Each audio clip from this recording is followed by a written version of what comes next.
Ahí va. Listo.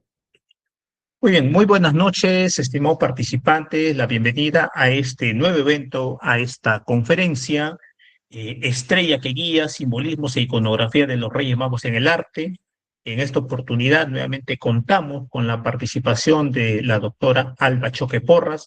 Ella es magíster y doctora en Historia del Arte. Además, ella ha realizado diversas investigaciones y dentro de lo que es la misma actividad del arte en Italia, en España, es justamente el doctora por la Universidad de Murcia en España. A la vez, ella es directora de los diplomados que organiza en conjunto con la Universidad La Salle, como el de Museologías, Gestión del Patrimonio, Historia del Arte. Además, cuenta con diversas publicaciones en el ámbito, vinculado también con el arte, y además estas publicaciones diversas, docente universitaria en la Universidad Nacional Mayor de San Marcos, así como en otras instituciones de educación superior. A la vez, ella es directora de CELCAI, Centro Peruano de Investigación y Promoción del Patrimonio Cultural. Desde el año 2014, CELCAI viene desarrollando diversos eventos, con lo cual se han organizado conferencias, simposios, seminarios, congresos, etcétera, y hasta la fecha, entonces venimos congregando un tipo de público diverso, con lo cual nos hemos posicionado en general a través de todos de estos eventos que vinculan el arte, el patrimonio, la museología, etcétera. La doctora justamente el día de hoy nos va a presentar esta conferencia muy interesante, que a la vez es no solamente el preámbulo de lo que se acontece en unos días, la Navidad, sino que a la vez es una investigación vasta, en la cual vamos a justamente escuchar en todo su contenido. La conferencia es Estrella que guía, simbolismo e iconografía de los Reyes Magos en el arte. Entonces le doy paso a la doctora Alba Choque Porras para esta presentación. Adelante. Sí, muy buenas noches con todos, para los que nos conozcan y los que no nos conozcan, pues hoy día vamos a hablar de este tema tan bonito, alusivo a las fiestas, estrella que guía, simbolismo, iconografía de los Reyes Magos en el arte. Es un placer presentar esto cada semana, casi en estos últimos meses hemos estado haciendo actividades similares. Hemos cerrado el chat, hemos cerrado el audio, las preguntas al final, por favor, como siempre, y hemos dejado también unos mensajes y el profesor le voy a pedir que vaya repitiendo cada cierto tiempo, porque tenemos un grupo WhatsApp que ya está lleno y hemos abierto otro, además, donde se pueden anotar los que no estén para recibir siempre las informaciones que tenemos. Hoy día tenemos varios anuncios antes de empezar la sesión y también para que nos sigan a través de nuestras redes sociales, ¿no? Muy bien, entonces, antes de empezar a ver este tema, pues como dijo el profesor, somos CELCAI, Centro Peruano de Investigación y Promoción del Patrimonio Cultural, que está conformado por el profesor John Rodríguez, que es director ejecutivo, por Oriana Barreto, que tiene que ver con todo el área de difusión, con Rosario Rojas, que también nos acompaña promoviendo, difundiendo, y otros asociados que tenemos que nos ayudan pues en la difusión del arte y la cultura en general, ¿no?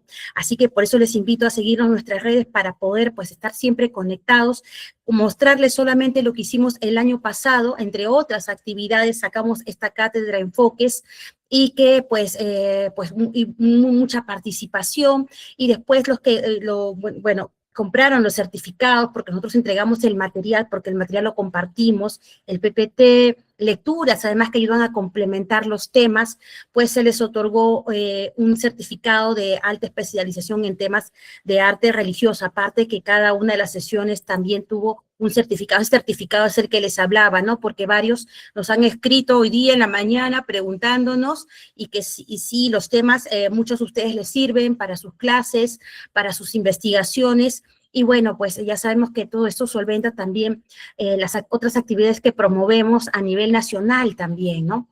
Y estas son todas las actividades que hemos hecho más o menos en este año. Tenemos otras actividades más, pero estas son las que forman parte de la cátedra, y ya varios profesores, ¿no? Ya tienen el certificado, ¿no? Porque ya han cumplido con los 5, porque si tienen 5 de estas 6, pues se les va a otorgar un certificado adicional de curso de alta especialización en estudios del arte, ¿no? Y los que no tengan, pues a lo mejor lo pueden completar y también lo pueden obtener, ¿no, profesor?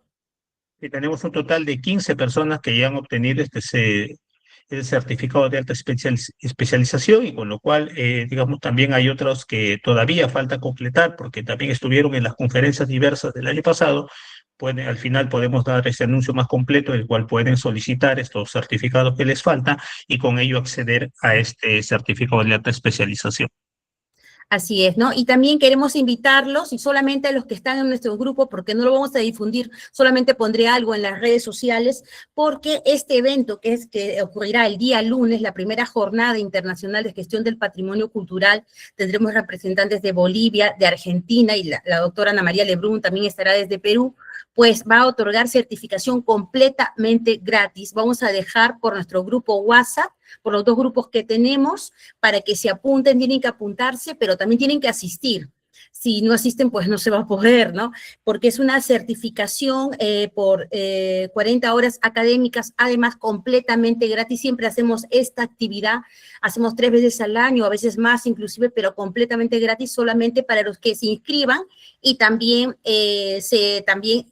asistan y firmen la asistencia, porque ahí sí vamos a tomar asistencia. Es el lunes 15 a las 8 de la noche, hora de Lima. Los que estén en nuestras plataformas de WhatsApp, Facebook, Instagram, pues van a estar conectados, así que los que no están todavía en nuestros grupos, pues pueden beneficiarse de eso, ¿no? Y después haremos otras actividades similares también a lo largo de este año, ¿no? Bueno, y también comentarles solamente, como les dije, todos los que se inscriban, mañana lo pasaremos muy temprano, solamente tenemos un espacio para 250 participantes, no podemos poner a más, así que les invitamos a inscribirse. Lo vamos a volver muy temprano a través de nuestro grupo WhatsApp, justamente, ¿no?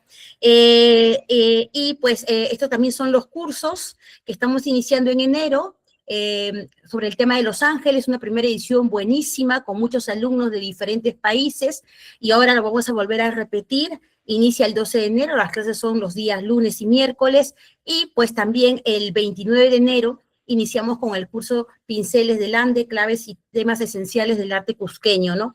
Y a anticipar que ambos cursos tienen un costo de 330 soles, pero a todos los que están en nuestro grupo de WhatsApp, pues tienen un súper descuento especial a 200 soles. Cada uno tiene 6 sesiones, ya los que han seguido antes nuestras actividades saben cómo lo trabajamos, que tiene mucha práctica y participación también, no solamente es un discurso, sino también que se aplique el conocimiento. Eso es lo que buscamos en cada uno de estos cursos, que son formativos además, ¿no? Bueno, y ya sin más, ahora sí ya empezamos con este tema, Estrella que Guía. No sé si me escucha bien, profesor. Sí, le escuchamos correcto. El audio está en buen volumen, así que puede continuar. Muy bien, entonces tenemos Estrella que Guía, simbolismos, iconografía de los Reyes Magos en el arte, ¿no? Vamos a hablar de este tema que caló muchísimo dentro del ambiente del arte americano en general, del arte virreinal, de muchos países, bueno, lo que son actualmente México, Argentina, vamos a poner ejemplos de Bolivia, también de Chile, de Ecuador, porque también, y obviamente de otras partes del mundo europeo, también porque es un tema que llamó mucho la atención desde la primera manifestación visual que tuvo la representación de los Reyes Magos, ¿no? De la cual hablaremos también, ¿no? Entonces, la primera pregunta las preguntas que vamos a responder en esta sesión van a ser: ¿quiénes fueron los Reyes Magos, no? ¿Cómo nació su representación dentro del arte y cómo fue variando su evolución iconográfica, ¿no? Y una tercera parte que es que cómo impactó en el mundo americano y por qué impactó en el mundo americano, ¿no? Entonces, toda esta construcción visual que estamos viendo en este momento en la Escuela Cusqueña invita a muchas reflexiones, porque cada uno de los elementos tienen una evolución a lo largo del tiempo, justamente, ¿no? Y bueno, vamos a empezar en ese sentido. Voy a tomar nota por aquí, por si acaso, si es que a veces cualquier pregunta adicional, a veces me olvido de comentar algo. Yo con mucho cariño al final resolveremos, pero sobre el tema, ¿no? Sobre el tema, por favor, les pido ser puntuales en ese sentido, ¿no? Bueno, ¿y la pregunta era, ¿no? ¿Quiénes fueron los Reyes Magos, no? Y entonces, como documento esencial. Tenemos varias fuentes, tendremos una fuente oficial dentro de los evangelios canónicos, los evangelios oficiales, que son 4 dentro de la Biblia, y de los 4 evangelistas solamente uno nos habla de los Reyes Magos, y ese va a ser el evangelio de Mateo, justamente, como tenemos esta imagen tan hermosa de Mateo Pérez Holguín, un artista de Bolivia, y esta obra que se encuentra en la Casa de Moneda de Potosí. Sabemos que Mateo en Pekín es Mateo, ¿no? No solamente es uno de los discípulos de Jesús, sino que fue uno de los discípulos más cercanos, además. Mateo y Juan fueron discípulos de Jesús y que están reconocidos como evangelistas oficiales, y pues Lucas y Marcos pues son discípulos de otros discípulos, y entonces por eso Mateo se convierte en un documento de primera fuente para poder entender esta representación de los magos, porque además es el único que así lo menciona. Y donde lo menciona, aquí pongo la cita, en el capítulo 2, desde el versículo 1 y 12, no es tan extenso tampoco los datos que nos dice Mateo. Nos dice que tras el nacimiento de Jesús, unos magos venidos de Oriente, pues van a visitar a Herodes, están siguiendo una estrella y le preguntan por el lugar en el que se encuentra el Mesías, ¿no? Herodes le indica pues que vayan a Belén y les pide que después de adorarle, porque eso es lo que dice el documento, el Evangelio de Mateo, que vuelvan para darle más detalles, ¿no? Entonces los magos parten hacia Belén siguiendo la estrella, que además, dice así Mateo, les venía guiando desde el oriente. Y es por este dato que pone Mateo del oriente que va a comenzar la construcción visual y la búsqueda de relaciones con personajes, actores, personajes que vienen desde el oriente. ¿Y qué es el oriente? Ahora vamos a ver un mapa también, ¿no? Y entonces también comenta que el astro se detiene sobre el niño, y entonces los reyes también, magos también se detienen, ¿no? Por cierto, él no les llama reyes magos. El término que utiliza Mateo es magos, porque eso de reyes magos vamos a tener que esperar varios siglos todavía para que reciban esa denominación como tal, ¿no? Entonces, pues él ya encuentra a la Sagrada Familia, rinden honores, los magos que vienen del Oriente, pero después tienen un sueño. Eso no lo cuenta Mateo, lo contarán otros documentos apócrifos, otros evangelios apócrifos, que también vamos a reseñar en esta conferencia que estamos dando, ¿no? Y ya no regresan y se marchan, ¿no? Porque los datos que da Mateo, como están tan escuetos, entonces no nos permiten, o no le permitía, mejor dicho, a los que van a representar visualmente estas escenas, pues llamar la atención por el proceso evangelizador al cristiano inicial y después sucesivamente a lo largo de los siglos. Y es por eso que en el arte religioso, sobre todo, nos valemos también los investigadores, pero también, obviamente, era una fuente importante los evangelios apócrifos para los artistas que van a representar y para poder completar las historias. No es que los evangelios apócrifos sean algo malo, sino que al contrario, son literatura, digamos, piadosa, que nos ayuda, pues, justamente a completar, a saber otros datos que a lo mejor en los evangelios oficiales no se encuentran. Pensemos solamente, siempre pongo este ejemplo, en los padres de la Virgen, o sea, los abuelos de Jesús. No está en la Biblia el nombre de Santa Ana, ni está en la Biblia tampoco el nombre de otros personajes, ¿no? Joaquín, que es su abuelo. ¿Por qué? Porque eso se va a encontrar en otra documentación apócrifa, ¿no? Después también tendremos los evangelios gnósticos, que ya hemos hablado también en otras sesiones, en otras conferencias, ¿no? Y también en el curso que dictamos, Descifrando la Imagen, justamente donde hablamos de la representación de la Virgen y también de los santos y de otros aspectos temáticos, ¿no? Otra fuente importante para entender la representación de los Reyes Magos será esta publicación, La Leyenda Dorada, ¿no? Por cierto, mucho del material de la literatura que vamos a presentar, lo vamos a compartir a quien requieran el material, el PPT, las lecturas complementarias y la grabación de la conferencia, porque tengo muchísima documentación, ¿no? Viajamos muchísimo con el profesor, vamos recopilando donde vamos, pues, documentación que nos permita compartirla con los que deseen justamente, ¿no? Y esta publicación, La Leyenda Dorada o La Leyenda Áurea, del siglo XIII, escrita por Santiago de la Vorágine, ¿no? Se convirtió en un tipo de bestseller porque lo que hace la leyenda dorada es reunir esos evangelios apócrifos y va completando él, va como resumiendo y completando las historias con los evangelios canónicos. Y de esta manera, pues ya que se fueron prohibiéndose con el paso de tiempo los apócrifos, pues entonces se van a convertir en un elemento, en un material de vital importancia para diferentes artistas de aquí, pues hasta el siglo XIX inclusive, ¿no?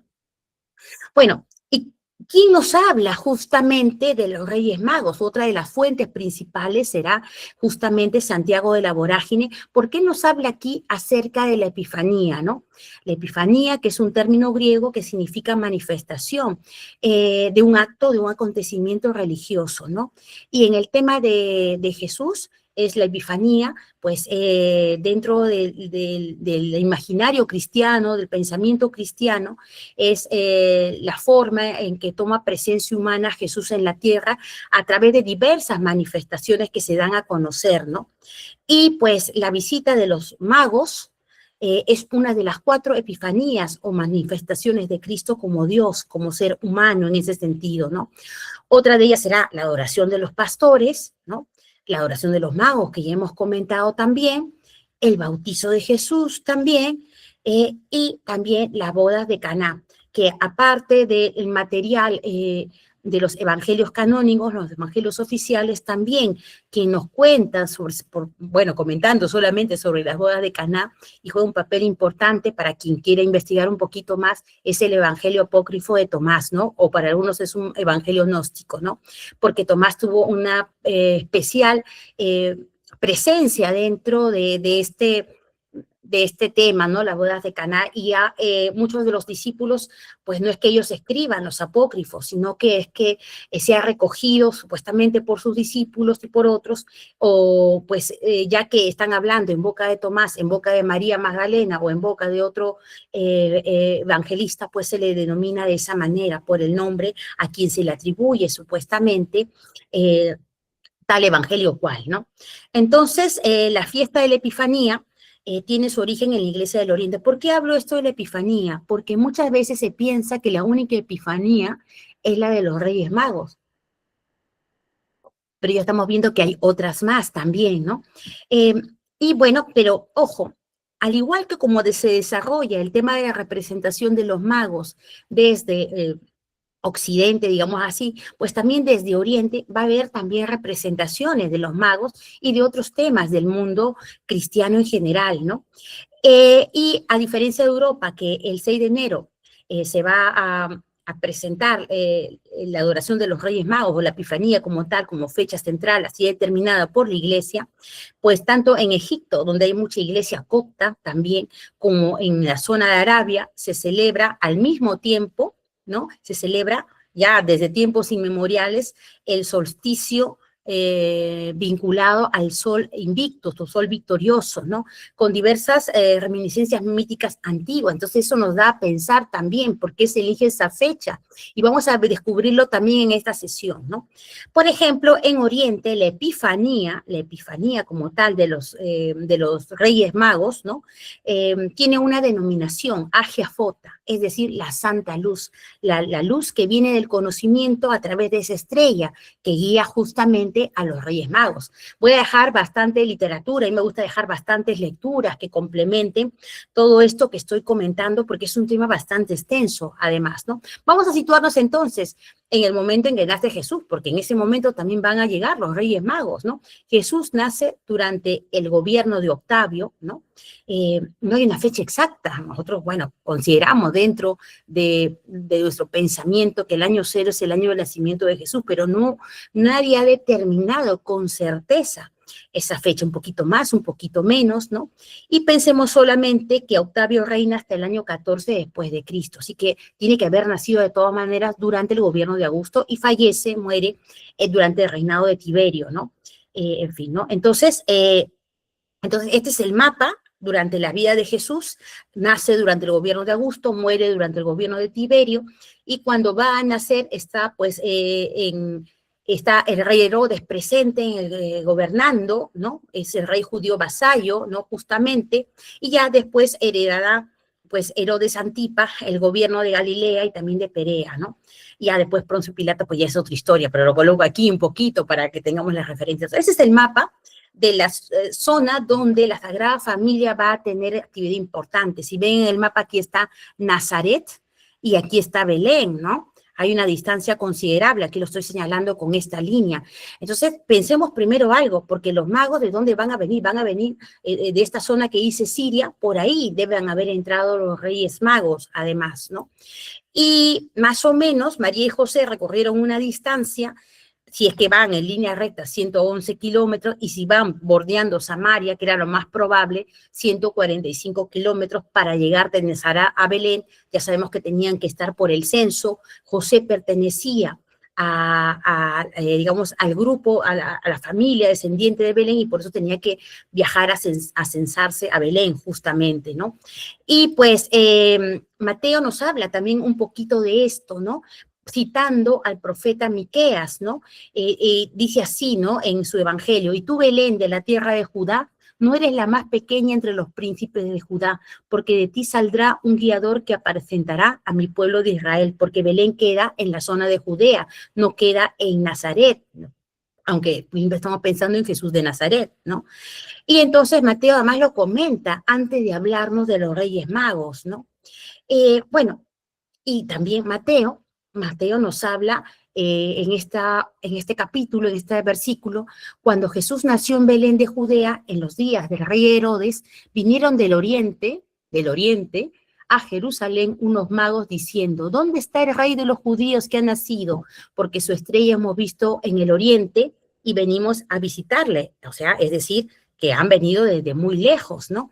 De acuerdo también a otra documentación apócrifa, más o menos se calcula, iremos revisándola también en la sesión, que los Reyes Magos demoraron 9 meses en llegar hasta encontrar el sitio donde había nacido Jesús. Saquen su cuenta, entonces, cuánto tiempo antes se habían preparado, y vamos a hablar de quiénes son los Reyes Magos, ¿no? Mateo continúa y dice que la estrella que habían visto en el oriente, es decir, ¿qué cosa quiere decir eso? Esa estrella se movía.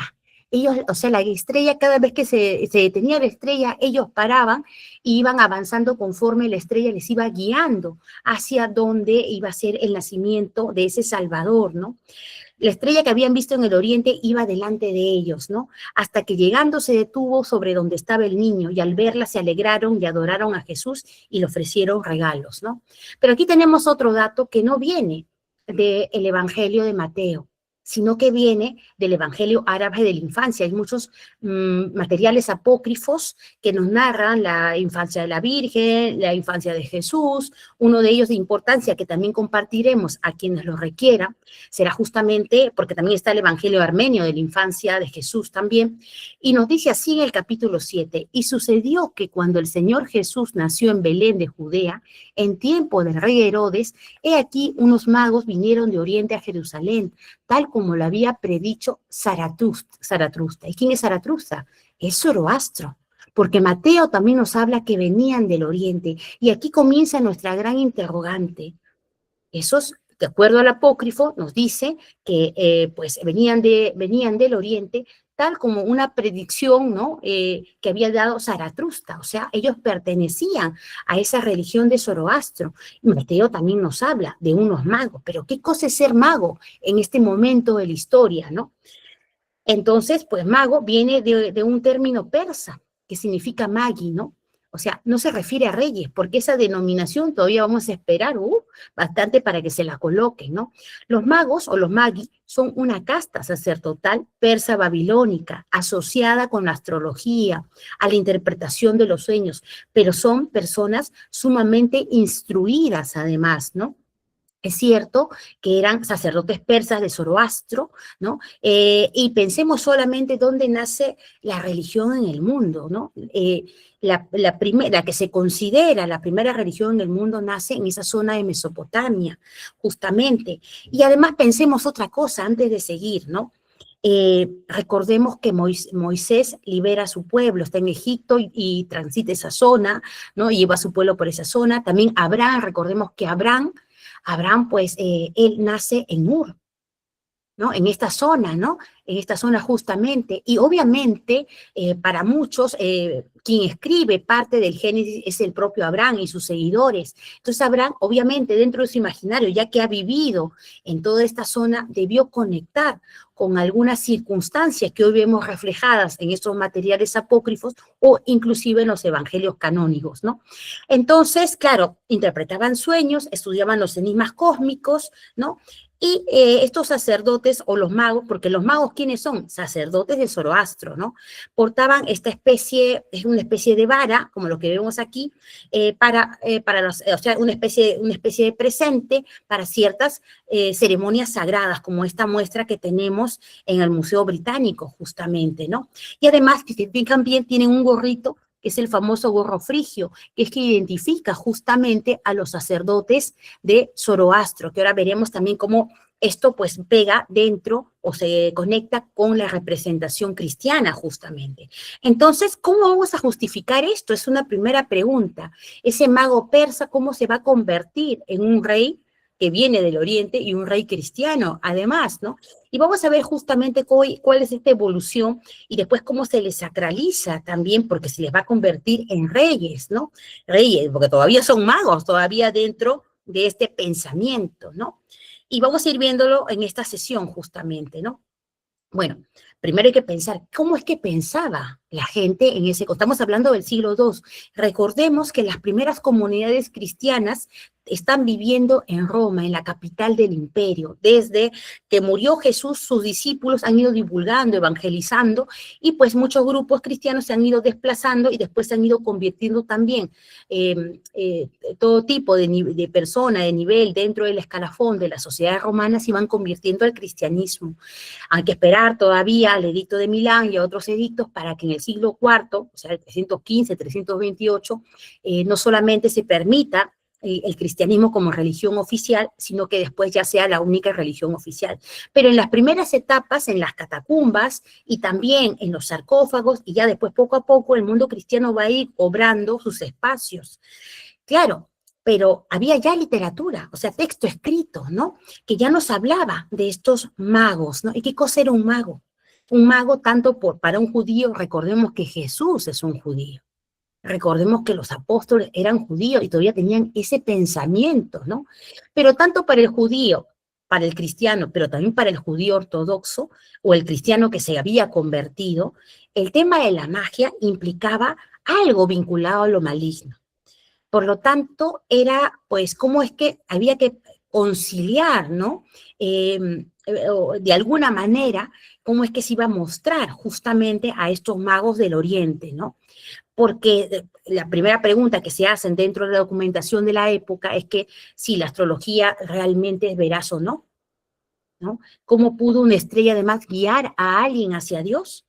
¿No? Además, otra cosa es que Jesús, dentro de su proceso de evangelización, validaba la astrología al nacer, además, bajo una señal astral, ¿no? Y todo esto había que sustentarlo también, porque claro, ¿cómo íbamos a representar imágenes si es que pues habían estas contradicciones, ¿no? Y pues la iglesia va a tener que argumentar que la llegada de los magos no validaba la magia, sino que al contrario, marcaba la abolición definitiva de esa magia, porque en este sentido la iglesia va a reconocer, además la iglesia cristiana, ¿no? Va a reconocer pues que realmente eran magos vinculados a esa magia esotérica, pero después vamos a ver cómo es que solucionan esta situación, ¿no? Entonces, para esto, y les voy a compartir a quienes lo deseen, este documento, Diálogo con Trifón, tenemos a este personaje Justino Mártir, ¿no?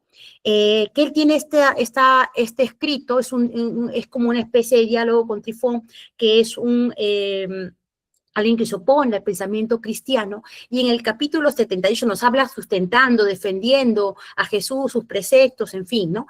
En todo este documento, pero en el capítulo 78 defienden los magos, porque en ese momento estamos hablando del siglo II, ¿no? Estamos hablando de ciento y tantos, ¿no? Después de Cristo, ¿no? Y donde todavía no había ninguna representación visual dentro del entorno cristiano, porque vamos a esperar todavía al siglo II prácticamente, inicio del siglo II, para todavía todavía mostrar, ¿no? Alguna representación visual vinculada al mundo cristiano. Ya vamos a ver las catacumbas, ¿no? Entonces, defiende a los magos que eran vistos como pecadores, cautivos del demonio, porque comienza a haber un debate sobre este tema, ¿no? Y pues Justino argumenta, ¿no? La ciencia que tienen estos magos, que no era, es bien cierto, reconoce que son sabios y también reconoce que ellos pues tienen un pensamiento vinculado a esa religión que viene del Oriente, y además inclusive, ¿no? Nos dice que lo que ellos hacen, si bien es cierto, es una herramienta del mal, pues mantiene, esta herramienta del mal la va a utilizar Dios Padre, digamos así, para mantener a la humanidad atada a este concepto que irá desenvolviéndose en relación a la figura de los Reyes Magos, ¿no? Porque los magos también sostienen en este documento, Justino Mártir, los magos, no los Reyes Magos, no, los magos, ¿no? Que están esclavizados por ese pensamiento que viene de Oriente, ¿no? Después comienza a sustentar también Justino acerca de la estrella, ¿no? Comenta que al ver la estrella, los magos no estaban practicando, porque claro, estaban acostumbrados a conjurar a los astros, porque son astrólogos, a controlar las fuerzas que mueven a la naturaleza, ¿no? Y entonces, ¿qué pasaba? Se habían enfrentado por primera vez a algo que ellos no podían dominar, ¿no? Entonces se dieron cuenta, sostiene así Justino Mártir, que sus poderes habían sido superados. Antes podía controlar la lluvia, podía controlar el sol o el eclipse, y ahora esta estrella pues nos persigue y nos invita a seguirla, y además nos detiene en ciertos momentos de nuestro recorrido para alcanzar a quien ellos todavía denominan el Salvador, porque no saben que el Salvador es Jesús todavía, ¿no? Entonces, cuando los magos pues llegan donde Jesús y lo adoran, la adoración a Jesús para Justino Mártir es un acto de apostasía. ¿Qué es eso? Renuncia pública a la doctrina religiosa y de pensamiento que profesaban, renuncia a todo lo que viene de Zoroastro, justamente, porque vienen a Jerusalén no para continuar siendo magos de Zoroastro, sino para rendirle pleitesía al niño Jesús, que va a romper esta cadena, y lo vamos a ver también cómo se representa esto en el arte, ¿no? Por lo tanto, sintetizando todo el pensamiento de Justino Mártir, la adoración de los magos simboliza la derrota del demonio que ha venido con ellos dentro de su pensamiento, pero que desde el nacimiento de Cristo su corazón se ha abierto a la humanidad que viene del Salvador, ¿no? Y la magia que ellos antes ostentaban van a perder su eficacia, y ellos más bien van a volver a su lugar de origen para comunicar que ha nacido alguien, el Salvador del mundo. Justamente, claro, había que sustentar, también comienza a sustentar, por ejemplo, cómo es muy interesante, cómo es que la Virgen María concibe, ¿no? Pues la Virgen María concibe por el oído, por decir algo, ¿no? Porque señala ahí, porque ya que el arcángel se le presenta, al arcángel Gabriel, pues al decirle las palabras de María Purísima se pegaba concebida, entonces en ese momento, claro, era toda una justificación en un primer momento del inicio del cristianismo como tal, ¿no? Otra fuente importante será esta publicación de Orígenes, ¿no?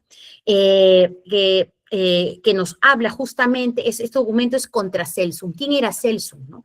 Celso era un filósofo pagano que estaba en contra del cristianismo y su lucha era más bien filosófica, ¿no? Entonces, Orígenes, que es uno de los, digamos, personajes más importantes que defiende al cristianismo, ¿no? Se enfrenta, o sea, es como un diálogo entre ambos de esta documentación, ¿no?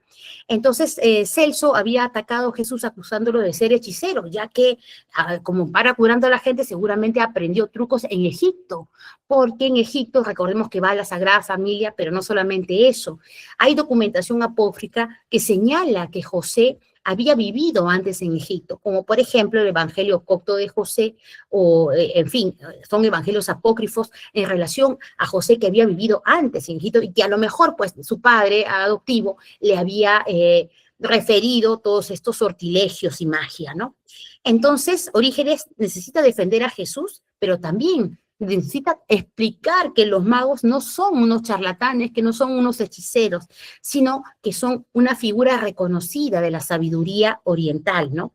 En ese sentido, también sostiene que en el momento del nacimiento de Jesús, los ángeles cantaron en ese momento paz en la tierra, y en ese instante pues cesaron todos esos hechizos de los magos, dejaron de funcionar porque ellos se convirtieron, ¿no?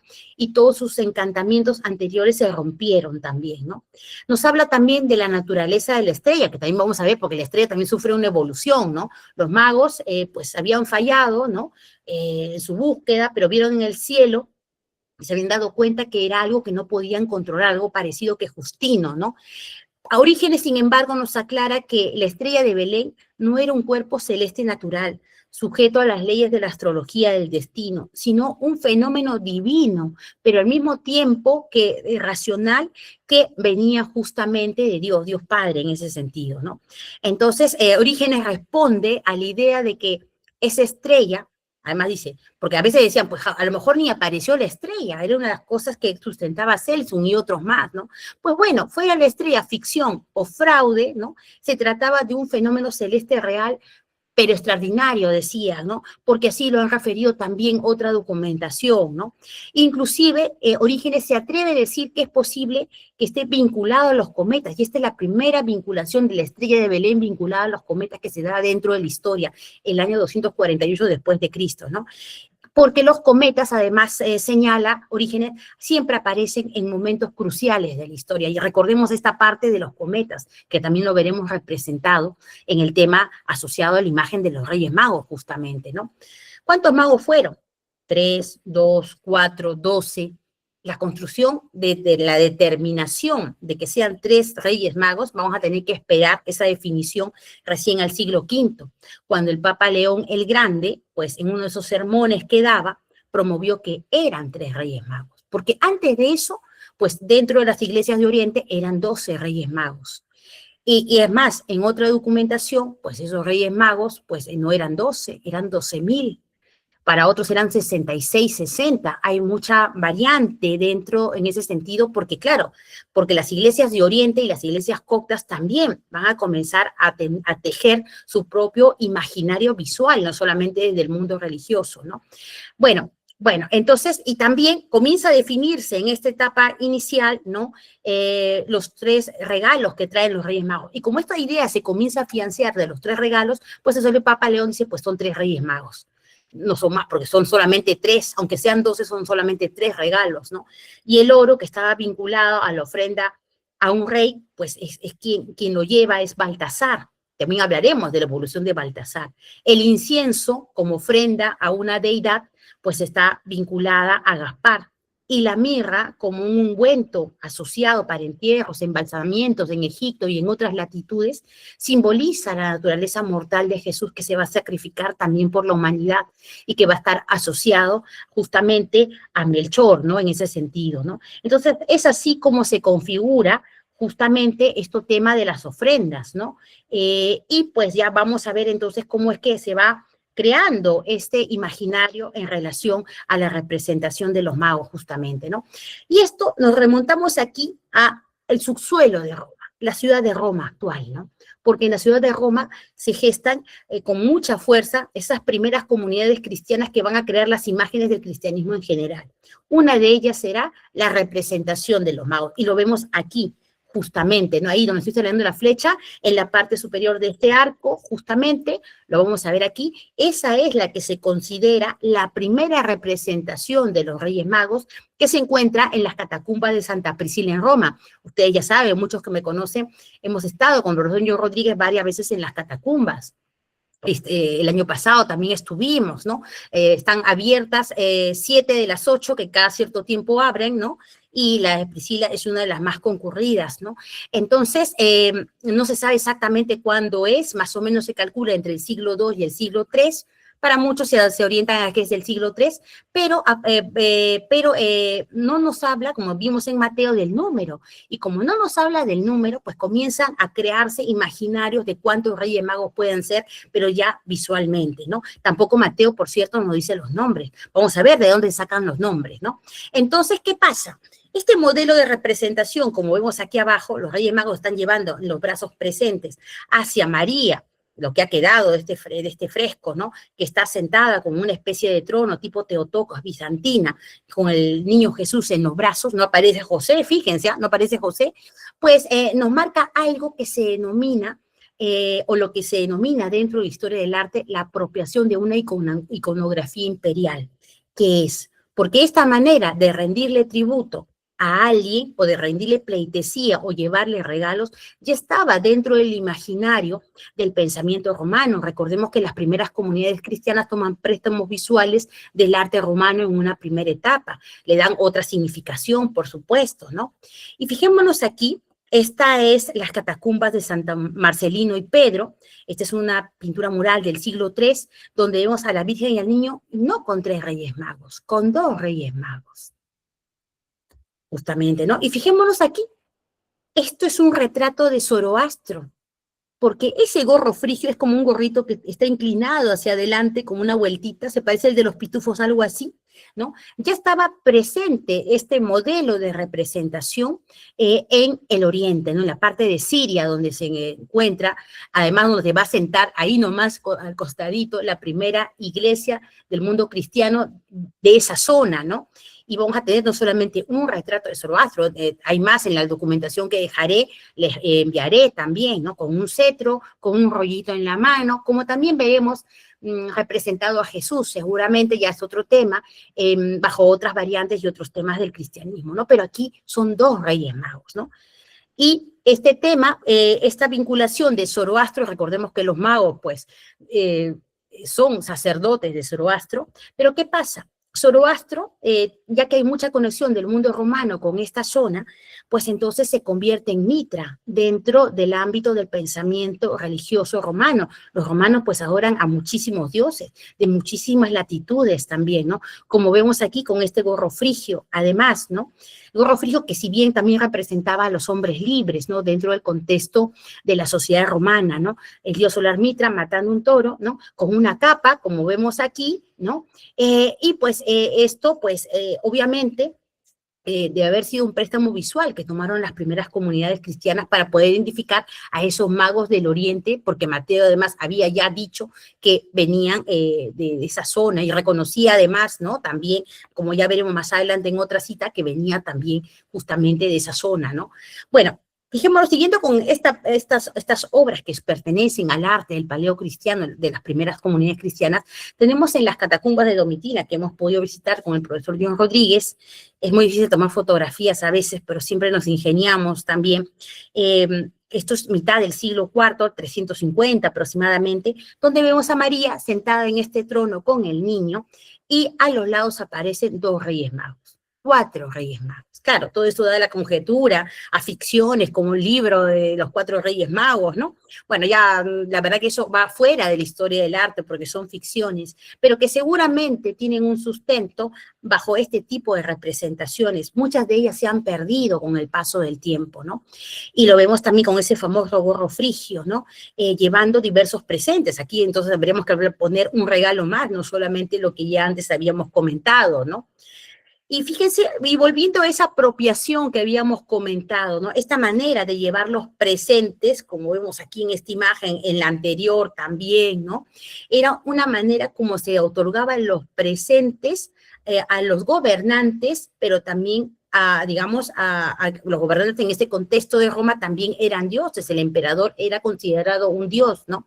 Entonces, el aurum coronarium es este tipo de representación que está asociada a llevar justamente un presente, coronas de oro, bienes preciados al gobernante del momento, ¿no? Tenemos este detalle de un sarcófago del siglo IV que se encuentra en los museos vaticanos, en extensa colección de sarcófagos. Es una maravilla cada vez que vamos, es que no dejamos de tomar imágenes también, donde nos representa para un costado una escena del profeta Ezequiel, que ya vamos a comentar ahora, y hacia el otro lado vemos a la representación de María con el niño sentada, ¿no? Entronizada, y después vemos también a los magos, con esos gorritos frigios que hemos visto, llevando los presentes. Además, importante aquí, bien importante, fíjense aquí, que uno de ellos, además que son iguales, son jóvenes, porque claro, la representación de Cristo y de muchos personajes son muy jóvenes todos, son idealizados en este momento de la historia, ¿no? Y pues justamente vemos aquí que uno de ellos sostiene aquí una especie de círculo, pero en realidad es la representación de la estrella de Belén, ¿no? Como estamos observando, ¿no? Y bueno, y entonces esto pues que también había sarcófago romano, no solamente sarcófago cristiano, esta manera de rendirle tributo, pleitesía, que venía del mundo romano, se acopla a la representación visual de los Reyes Magos. Y otra cosa importante, porque esta es una de las primeras representaciones dentro de los sarcófagos de esta manera de los Reyes Magos, es que algo que vemos entre los Reyes Magos, los camellos, que comienzan a introducirse como protagonistas y asociados a la imagen de nuestros magos tan queridos, como vemos aquí justamente, ¿no? Y de una manera anecdótica, además, lo vemos como viendo también, acercándose también hacia la figura de María y el niño, ¿no? Y bueno, pues ya para este año, el 432, ya el cristianismo es la única religión del Imperio Romano, tanto el Imperio Romano de Oriente como de Occidente, y tenemos este mosaico de Santa María la Mayore, ¿no? Donde vemos en esta escena al niño Jesús entronizado, fíjense, vestido además como un emperador romano, también los ángeles también de la misma manera, ¿no? Y a los costados vemos acá dos reyes magos, al costado estará María de azul, ¿no? Supuestamente es la emperatriz Teodosia, que podría ser o una emperatriz del momento, y también otro rey mago, ¿no? Vestidos además a la usanza de los magos persas. ¿Cómo es esa usanza de los magos persas, profesora? Primero, en esta etapa todos son muy jóvenes, bueno, eso ya, que no son los reyes magos que conocemos, la diferenciación de la edad todavía falta para eso, ¿no? Todos llevan un gorro frigio, llevan una capa denominada clámide, que puede ser cortita o larga, ¿no? Y sobre todo llevan esos famosos pantalones ajustados, los anaxirides, y esto es importante porque dentro del contexto del pensamiento del romano del siglo V, solamente los bárbaros o la gente que venía del Oriente usaban estos tipos de pantalones como unos leggings, ¿no? Pegaditos, ¿no? Fijémonos en este hombre que está detrás del rey mago, ¿no? Justamente él está vestido con una túnica. Los romanos usaban túnica. Jesús también, niño, también está con una túnica. Y además es un niño muy grande para esta visita de los Reyes Magos. Claro, es que no se sabía en realidad en este momento realmente cuántos años tenía Jesús cuando vienen los Reyes Magos. Algunos consideran que tenía ya 2 años, por eso que Herodes dice, pues hay que matar a todos los niños menores de esa edad, justamente, ¿no? Acá hay algo importante también, la estrella que está aquí, ¿no? Vamos a contar 1, 2, 3, 4, 5, 6, 7, una estrella de 8 puntas. Y acuérdense de eso porque es muy importante dentro de todo el desarrollo de la imagen de los Reyes Magos, justamente, ¿no? Entonces vemos aquí cómo se comienza a configurar, son muy jóvenes al inicio, ¿no?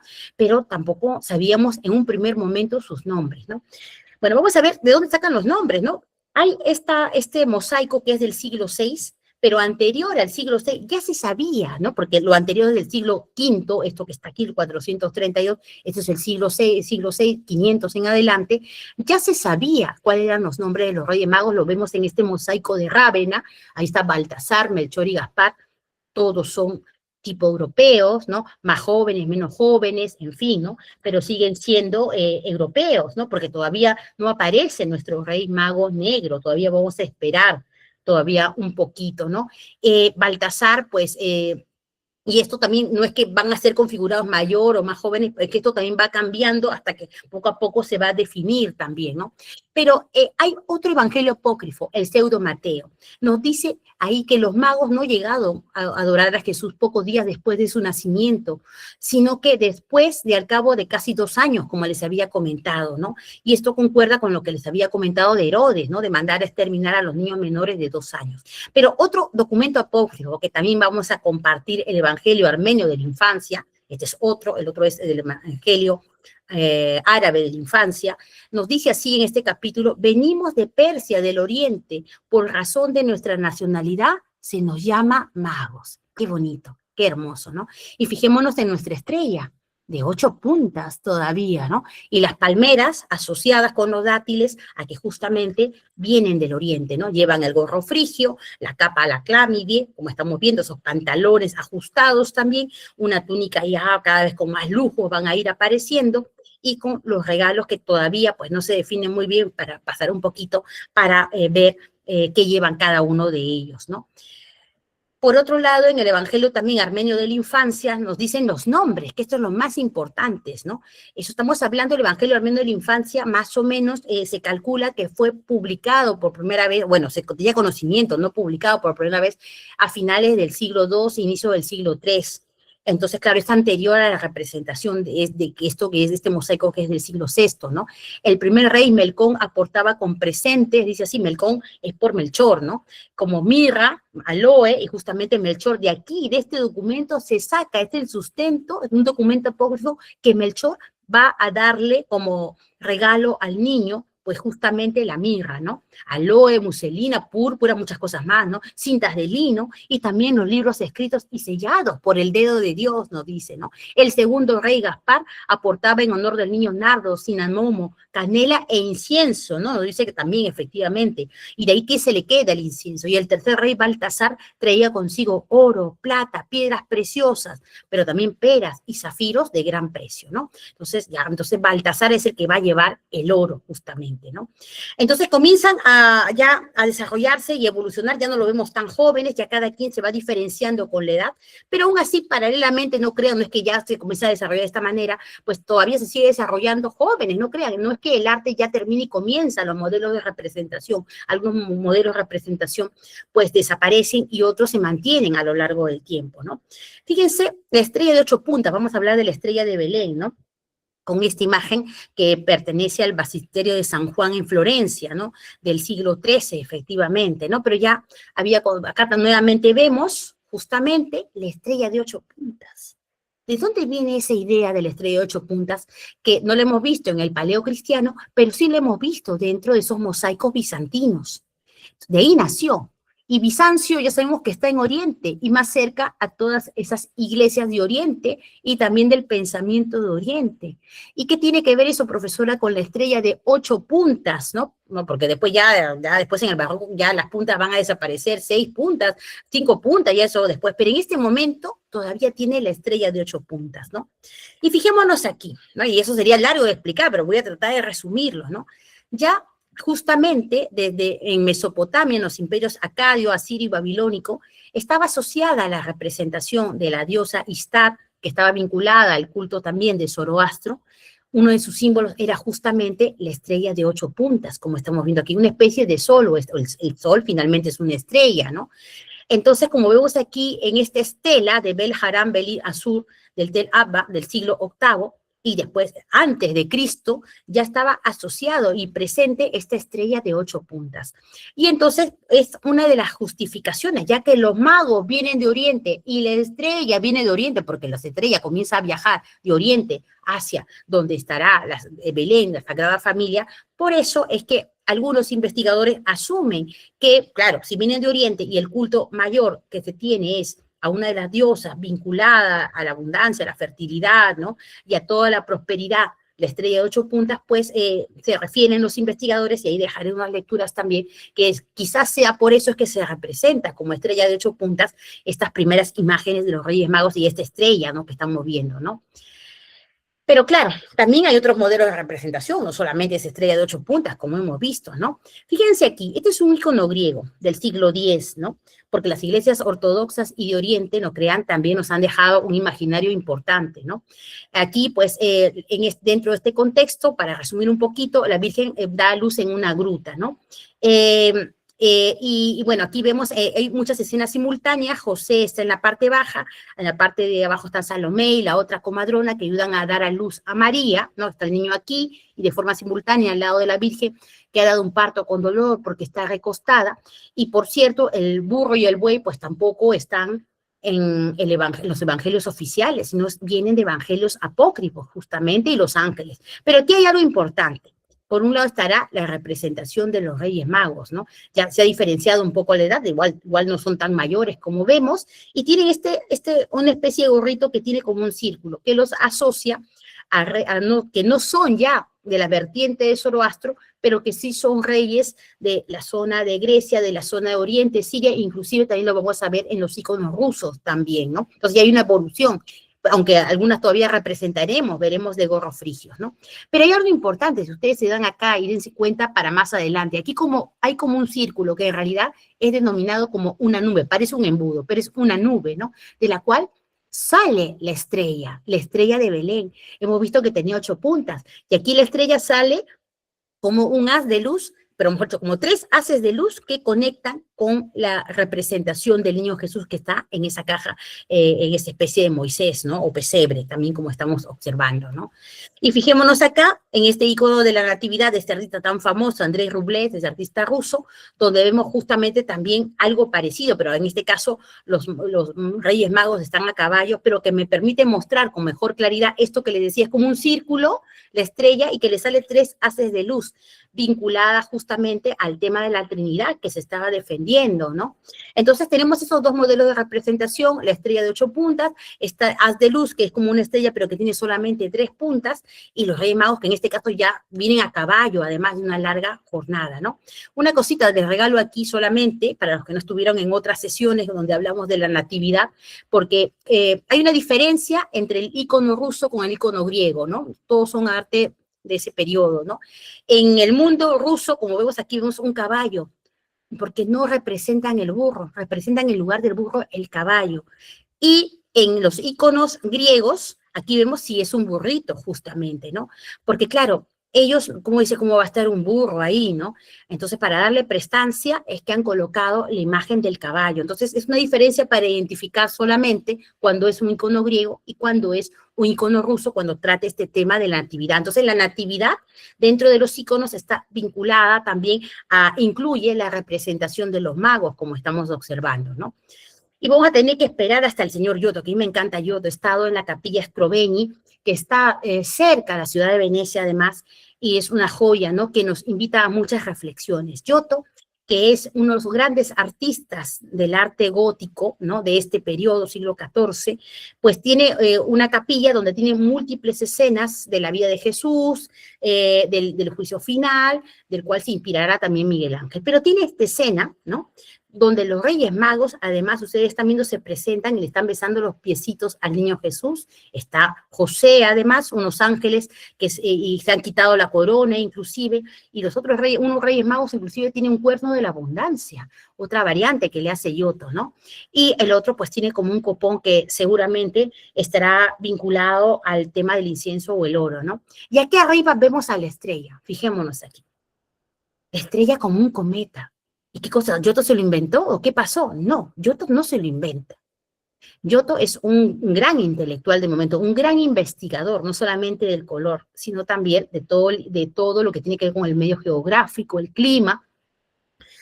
Y Giotto, ¿por qué presenta de esta manera a la estrella? Esta capilla, de múltiples pinturas, se empieza a pintar en el año 1301 y culmina en el año 1305. Deja muchos enigmas, Giotto, increíbles, pero aquí solamente estamos poniendo de los Reyes Magos. Les invito a revisar la obra de Giotto, ¿no? Es como un cometa. ¿Y de dónde viene esa idea? ¿Se lo inventó?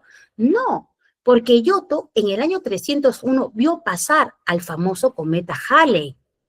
Y entonces quedó, además lo dicen así, sus biógrafos del momento, que quedó tan impresionado, ¿no? El gran cometa, no le decían Halley, ¿no? El gran cometa, le decían así, ¿no? Que cuando pintó la escena de la adoración de los Reyes Magos, pintó la estrella como fuera un cometa que está cruzando el cielo, ¿no? Porque recuerden que en este momento y en este contexto todavía se sostenía que los grandes hechos históricos, algo que cambiaba la humanidad, estaba relacionado con los cometas también. Entonces tenemos otra variante también del modelo de representación de la estrella de Belén, ¿no?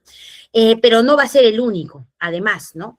Bueno, aquí vemos esto de aquí. Me olvidé de comentar, porque claro, ojo, cuando nace Jesús, ya el cometa Halley, o sea, el cometa Halley pasó en el año 12 antes de Cristo, así que no puede ser el mismo cometa, porque algunos sostenían, pues debe ser el mismo cometa Halley. No, el cometa Halley pasó 12 años antes del año 0, que consideramos, aunque Jesús hubiera nacido antes o después, no llegaba a esa fecha. O sea, es muy pronto para el nacimiento de Jesús, ¿no? Porque el nacimiento de Jesús está estimado entre el año 6 o 7 antes de Cristo al año 4 antes de Cristo, o sea, un poquito antes, de como conocemos, ¿no? O sea, antes de la muerte de Herodes, ¿no? Pero sí se sabe que Giotto, pues, había visto pasar, como mucha gente se asombró en el año 1301, ¿no? Pero como le dije, no será el único. Fijémonos acá.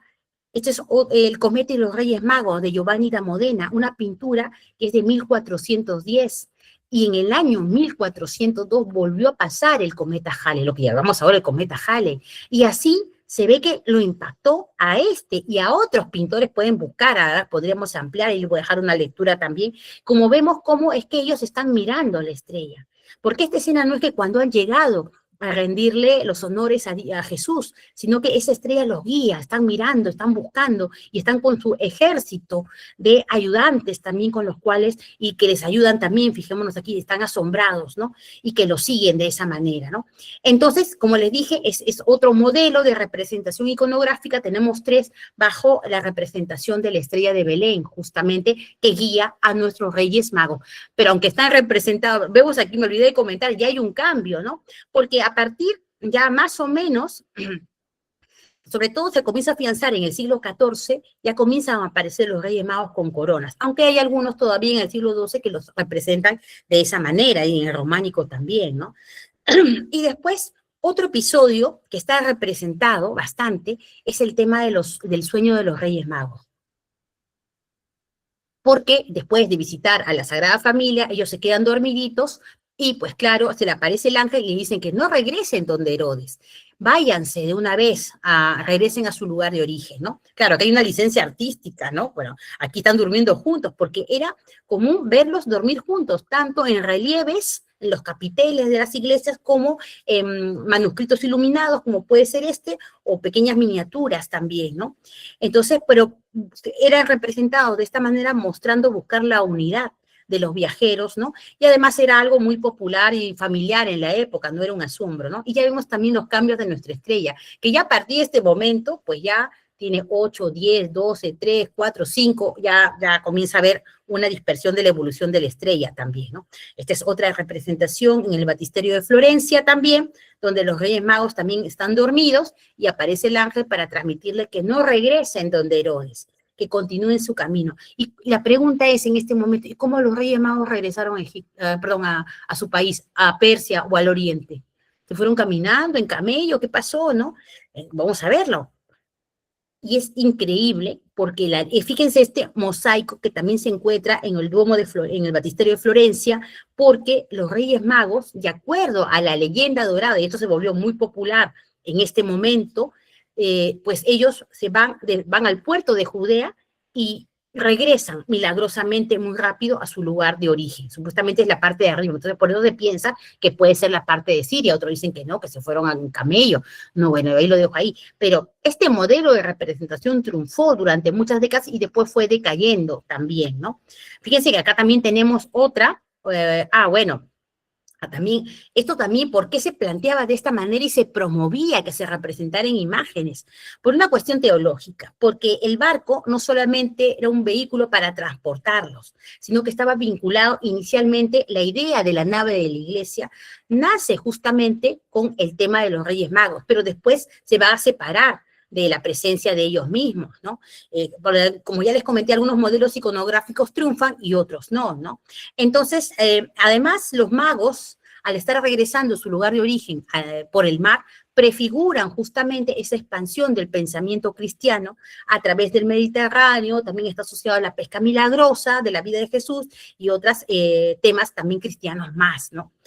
Y fijémonos aquí, esto seguía y prosperó más o menos hasta el periodo del Renacimiento, y de ahí dejó poco a poco, se fue ya dejando de trabajar el tema, el retorno de los Reyes Magos. Ojo, me olvidé de comentar, ¿por qué de noche? Porque huyen para que Herodes no los vea, ¿no? Como esta obra de Giovanni de Módena, ¿no? En el Duomo de Siena, justamente, ¿no? Donde fijémonos aquí, están hablando, mientras los otros pues los están persiguiendo y no quieren que los encuentren, ¿no? Mientras están desembarcando junto con otras personas para regresar a su lugar de origen, justamente, ¿no? Entonces, claro, estos imaginarios se van construyendo, ya son nuestros Reyes Magos, por cierto, porque ya los vemos con coronita, ya ha desaparecido el gorro frigio, ¿no? Y después, dentro de la representación de los Reyes Magos, tenemos lo que se denomina la proxikinesis, ¿no? ¿Qué es la proxikinesis? O proxinesis también, ¿no? Es una palabra griega, además, que se refiere al acto de postrarse ante alguien en señal de reverencia, justamente, ¿no? Claro, estos magos vienen de Persia. ¿Por qué? ¿Cuál es el sustento para mostrar a los Reyes Magos besándole los pies de rodillas ante el niño Jesús, ¿no? Entonces, en el Imperio Persa, pues era un protocolo que era total, exigido totalmente, pues una persona saludaba al rey lanzando, pues, inclinándose, o inclusive tirándose al piso, ¿no? No estaba vinculada a una idea religiosa, sino un reconocimiento de la jerarquía del gobernante en ese sentido. Pero para el mundo griego y romano, donde nace el cristianismo, claro, para un griego y también para los romanos, postrarse ante un ser humano era un acto de idolatría, porque eso estaba reservado, cuando pensamos que todavía el cristianismo no ha triunfado, para los dioses, pero no para un niño inclusive, que es humano. Entonces había toda una lucha por construir este modelo de representación que además se volvió súper popular y que llegó con mucho ahínco a las Américas, ¿no? Entonces se buscó una solución teológica, o sea, se escribió algo que defendiera este modelo de representación, ¿no? Porque además hay algo, hay una justificación, un evangelio oficial, ¿no? Que del propio Mateo, ¿no? Porque Mateo dice, utiliza un término cuando escribe, la proxiquinesis, ¿no? Dice así, y al entrar en la casa, dice así, vieron al niño con su madre María y postrándose, su traducción es proxiquinesis, lo adoraron. O sea que Mateo insiste y nos dice que ellos sí se postraron y por lo tanto era un sustento principal, ¿no? Para poder plantearlo visualmente de esa manera, ¿no? Claro, y esto resuelve varias cosas, ¿no? Ahora podemos justificar que vienen del Oriente, porque ellos se postran, ¿no? Porque además se postran ante el rey de los judíos, ¿no? Entonces estaban rindiendo honores a la realeza de Niño Jesús, ¿no? También porque para el judío o el cristiano, el gesto pues tiene un doble sentido, ¿no? Porque Mateo nos está diciendo que son extranjeros, que no creen inicialmente en el cristianismo, pues que se están postrando delante de Dios y se van a convertir, ¿no? Porque ni siquiera los sacerdotes de Jerusalén lo hicieron, pero ellos sí, ¿no? Entonces se amplía el abanico que el cristianismo puede incluir también a los gentiles, a los que no son realmente cristianos y que vienen de otras latitudes, ¿no? Entonces, mediante estas imágenes se representa a un verdadero rey, hay un reconocimiento divino, ¿no? Porque el niño sí merece la adoración reservada para los dioses, ¿no? Porque es el máximo Dios, además, ¿no? Y bueno, entonces vamos a tener estos modelos de representación, pero todavía no vemos a nuestro rey mago negro, todavía no, ¿no? Tenemos estas escenas, por ejemplo, como Marco Cardisco, ¿no? Con donde vemos la introducción justamente de arquitecturas, ya el pesebre ha triunfado como modelo de representación, la gruta ha desaparecido, la estrella, fíjense, emite rayos de luz, pero ella puede tener 8, 6 puntas, como vemos en este caso, pero todavía no hay representación de un rey mago. Pero sin embargo, lo que sí hay es representación, a veces, no es muy constante también, como esta obra de Nápoles, de Girolamo Ramanino da Salerno, donde nos presenta al personaje de Baltasar, el que se va a convertir en el rey mago negro, con un personaje que viene del Oriente, a lo mejor de la India o de China, donde también tendrán su propia representación del rey mago, ¿no? Ya que vemos al buey y al burrito que están mirando la estrella, ahora es como tiene un efecto iridiscente, además, ¿no?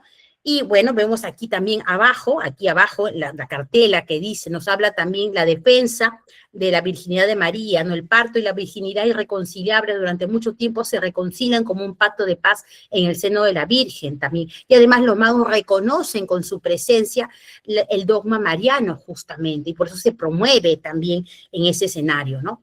Esto es sumamente extraño, porque claro, estamos hablando desde el mundo cristiano que conocemos más, pero en estas iglesias ortodoxas, en estas iglesias coptas o en esas iglesias griegas, ya me voy a poner más solamente, hay otras maneras de representar a los Reyes Magos. Fíjense aquí, José, ojo, José es el gran héroe del mundo de las iglesias coptas y del mundo de las iglesias de Oriente. Tiene una presencia increíble porque recordemos que de acuerdo a los evangelios apócrifos, José se fue a vivir a Egipto. Y es más, ya se había casado antes, se enviudó y todo eso antes de casarse con María, dentro de esa documentación apócrifa. Entonces es el héroe, José, San José me refiero, San José, ¿no? Y pues, y aquí los magos no están arrodillados, están sentados en una mesa llena de objetos, rollitos, libros, instrumentos, porque son sabios, miden el tiempo, miden las estrellas, ¿no? Y entonces, claro, Bueno, entonces finalmente se está encontrando aquí la verdad encarnada, como está presentando José a Jesús, ¿no? Con esa verdad que viene, digamos, del ser humano, que viene de esa verdad que es construida por el hombre, ¿no? Porque fíjense la arquitectura que está presente, los Reyes Magos también están construyendo con su pensamiento diversos preceptos vinculados a la astrología, a la ciencia de ese momento, porque están verificando cálculos, están presentando pruebas, ¿no? Entonces, por eso se dice que esta obra es un encuentro entre la sabiduría humana, los libros que están en la mesa, y la sabiduría divina que viene del niño, ¿no?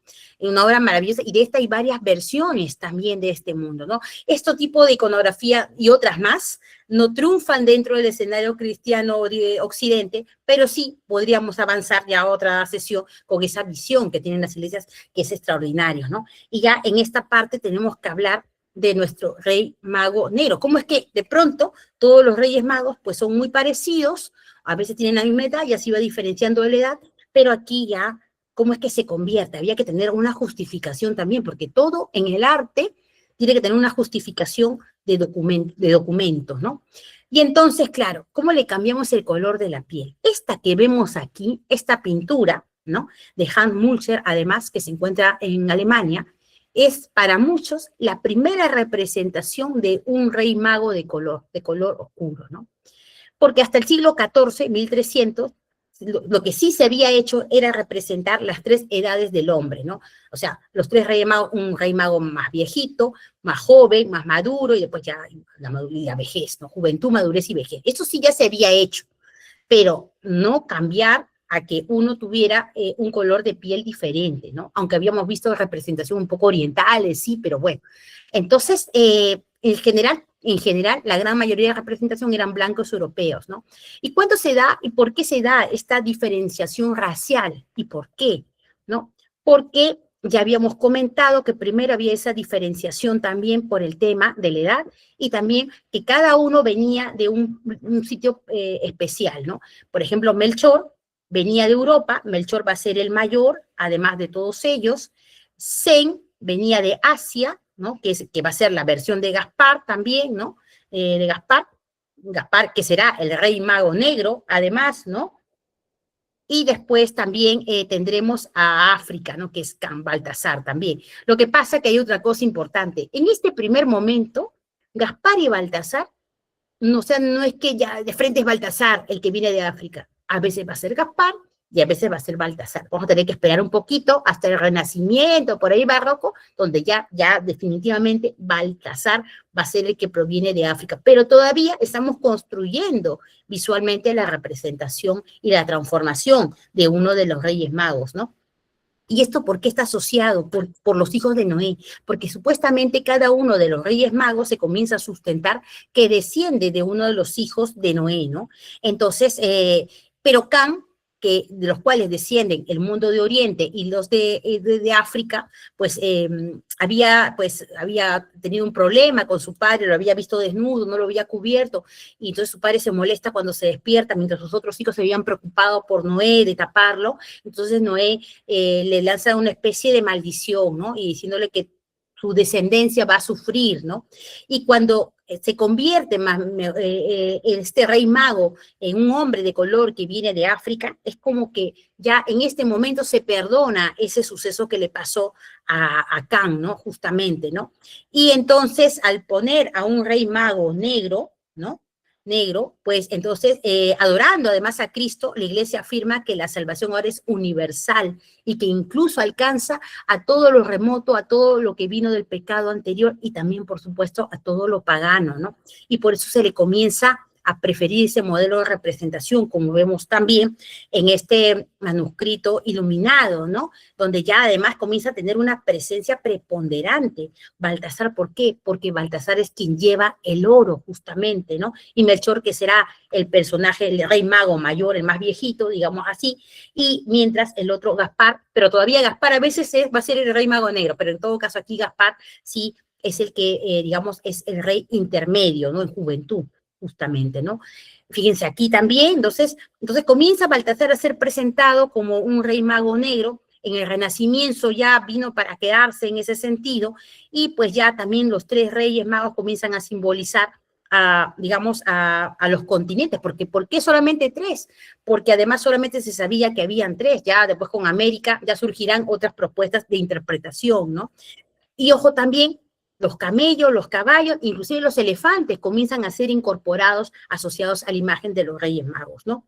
Tenemos este tríptico que es maravilloso de Hans Melling, ¿no? Que se encuentra en el Museo del Prado, donde vemos aquí justamente a uno de los Reyes Magos, en este caso Melchor, que es el que siempre le está besando los pies o la manito, está siendo bendecido, pero hacia un costado vemos a Baltasar, que ya llegó para quedarse bajo esa fisonomía.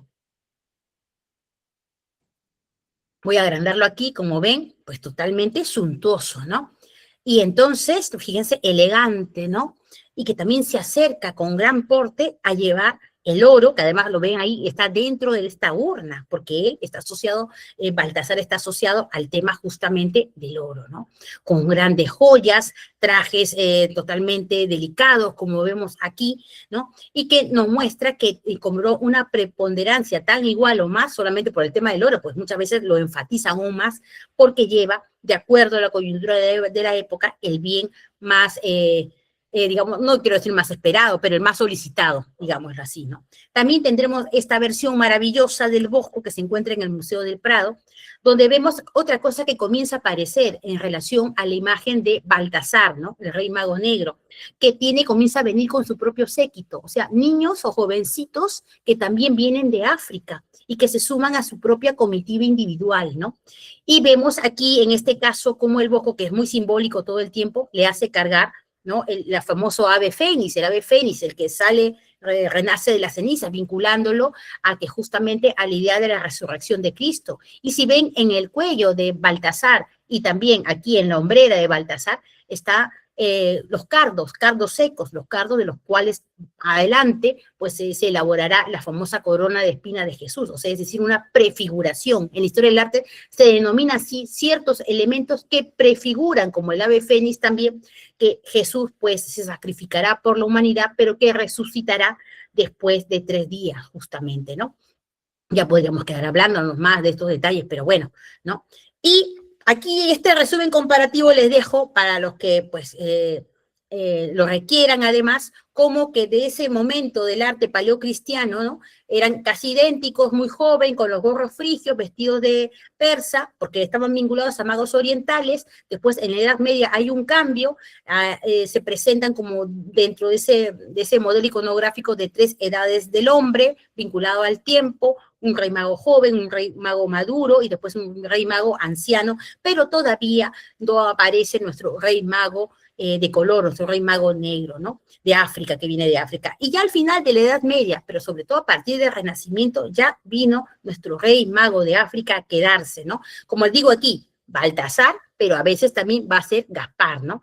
Y pues entonces se configura estas 3 partes del mundo, Europa, Asia y África, ¿no? De manera didáctica lo he resumido aquí. Ahora vamos a ver en esta última parte ya cómo es que esto se revela para el entorno americano, ¿no?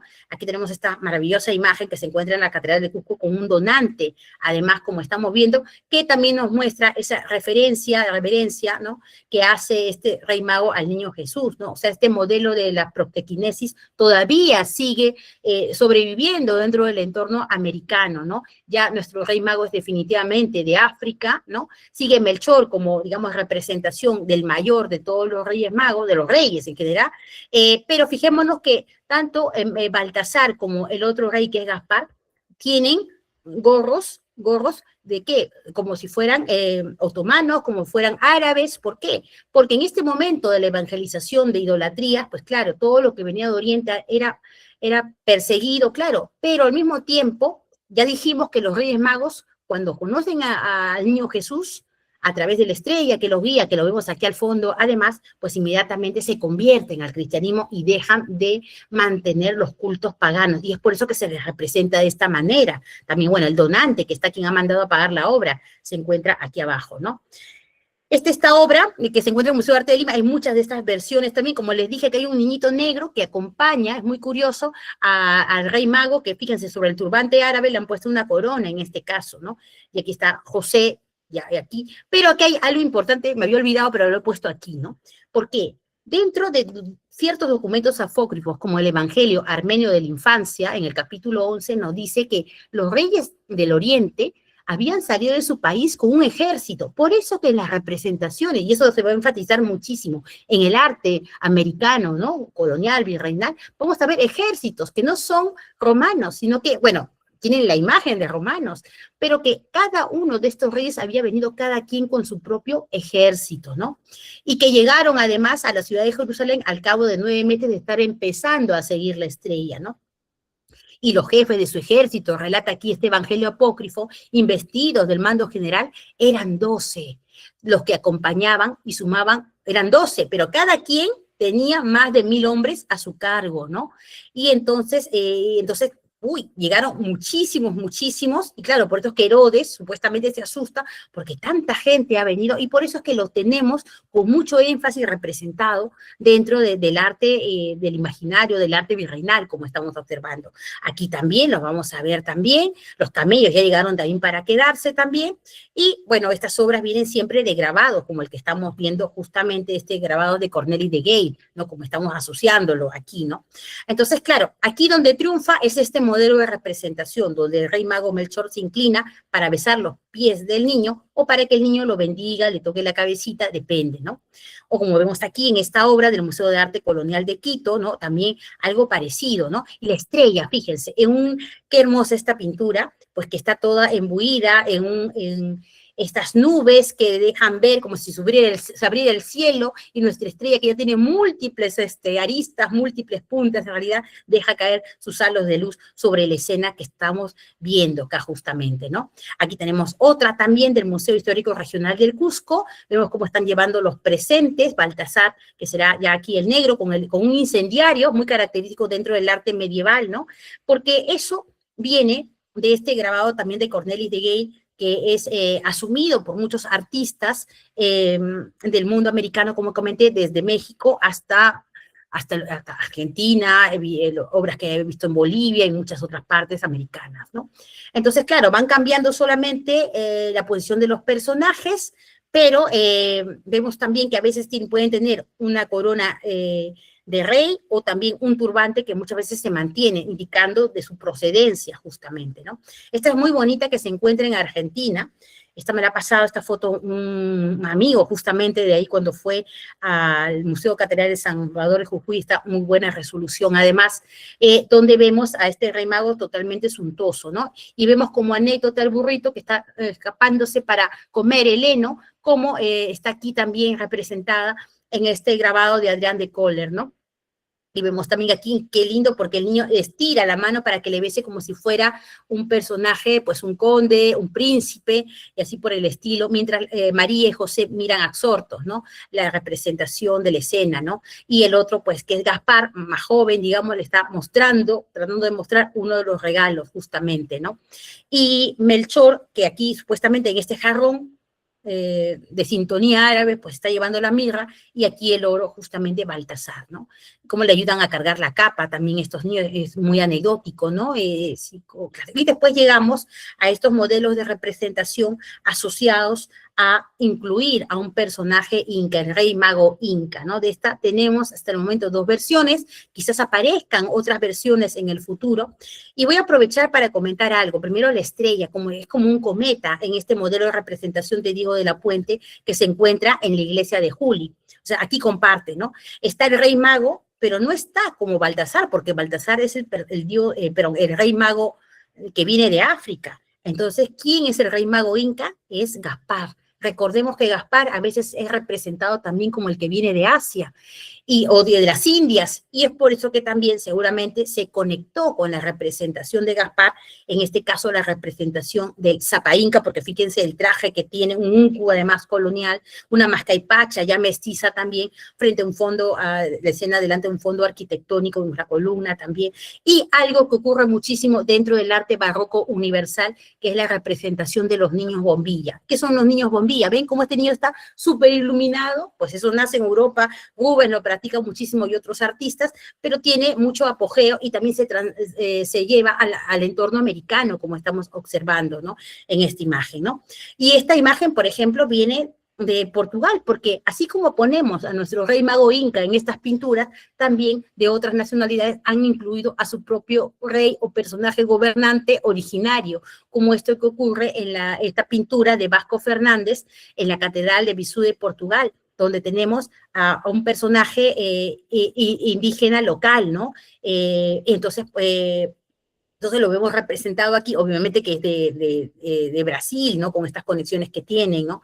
Y bueno, y vemos que, claro, Melchor sí se mantiene, entonces en este caso, pues este personaje representaría a Baltasar, reemplaza al rey mago de África, y el otro sería Gaspar, el que está levantando el sombrero, como estamos observando, ¿no? También tenemos esta otra imagen, la adoración de los reyes magos de la iglesia de Ilave en Puno, ¿no?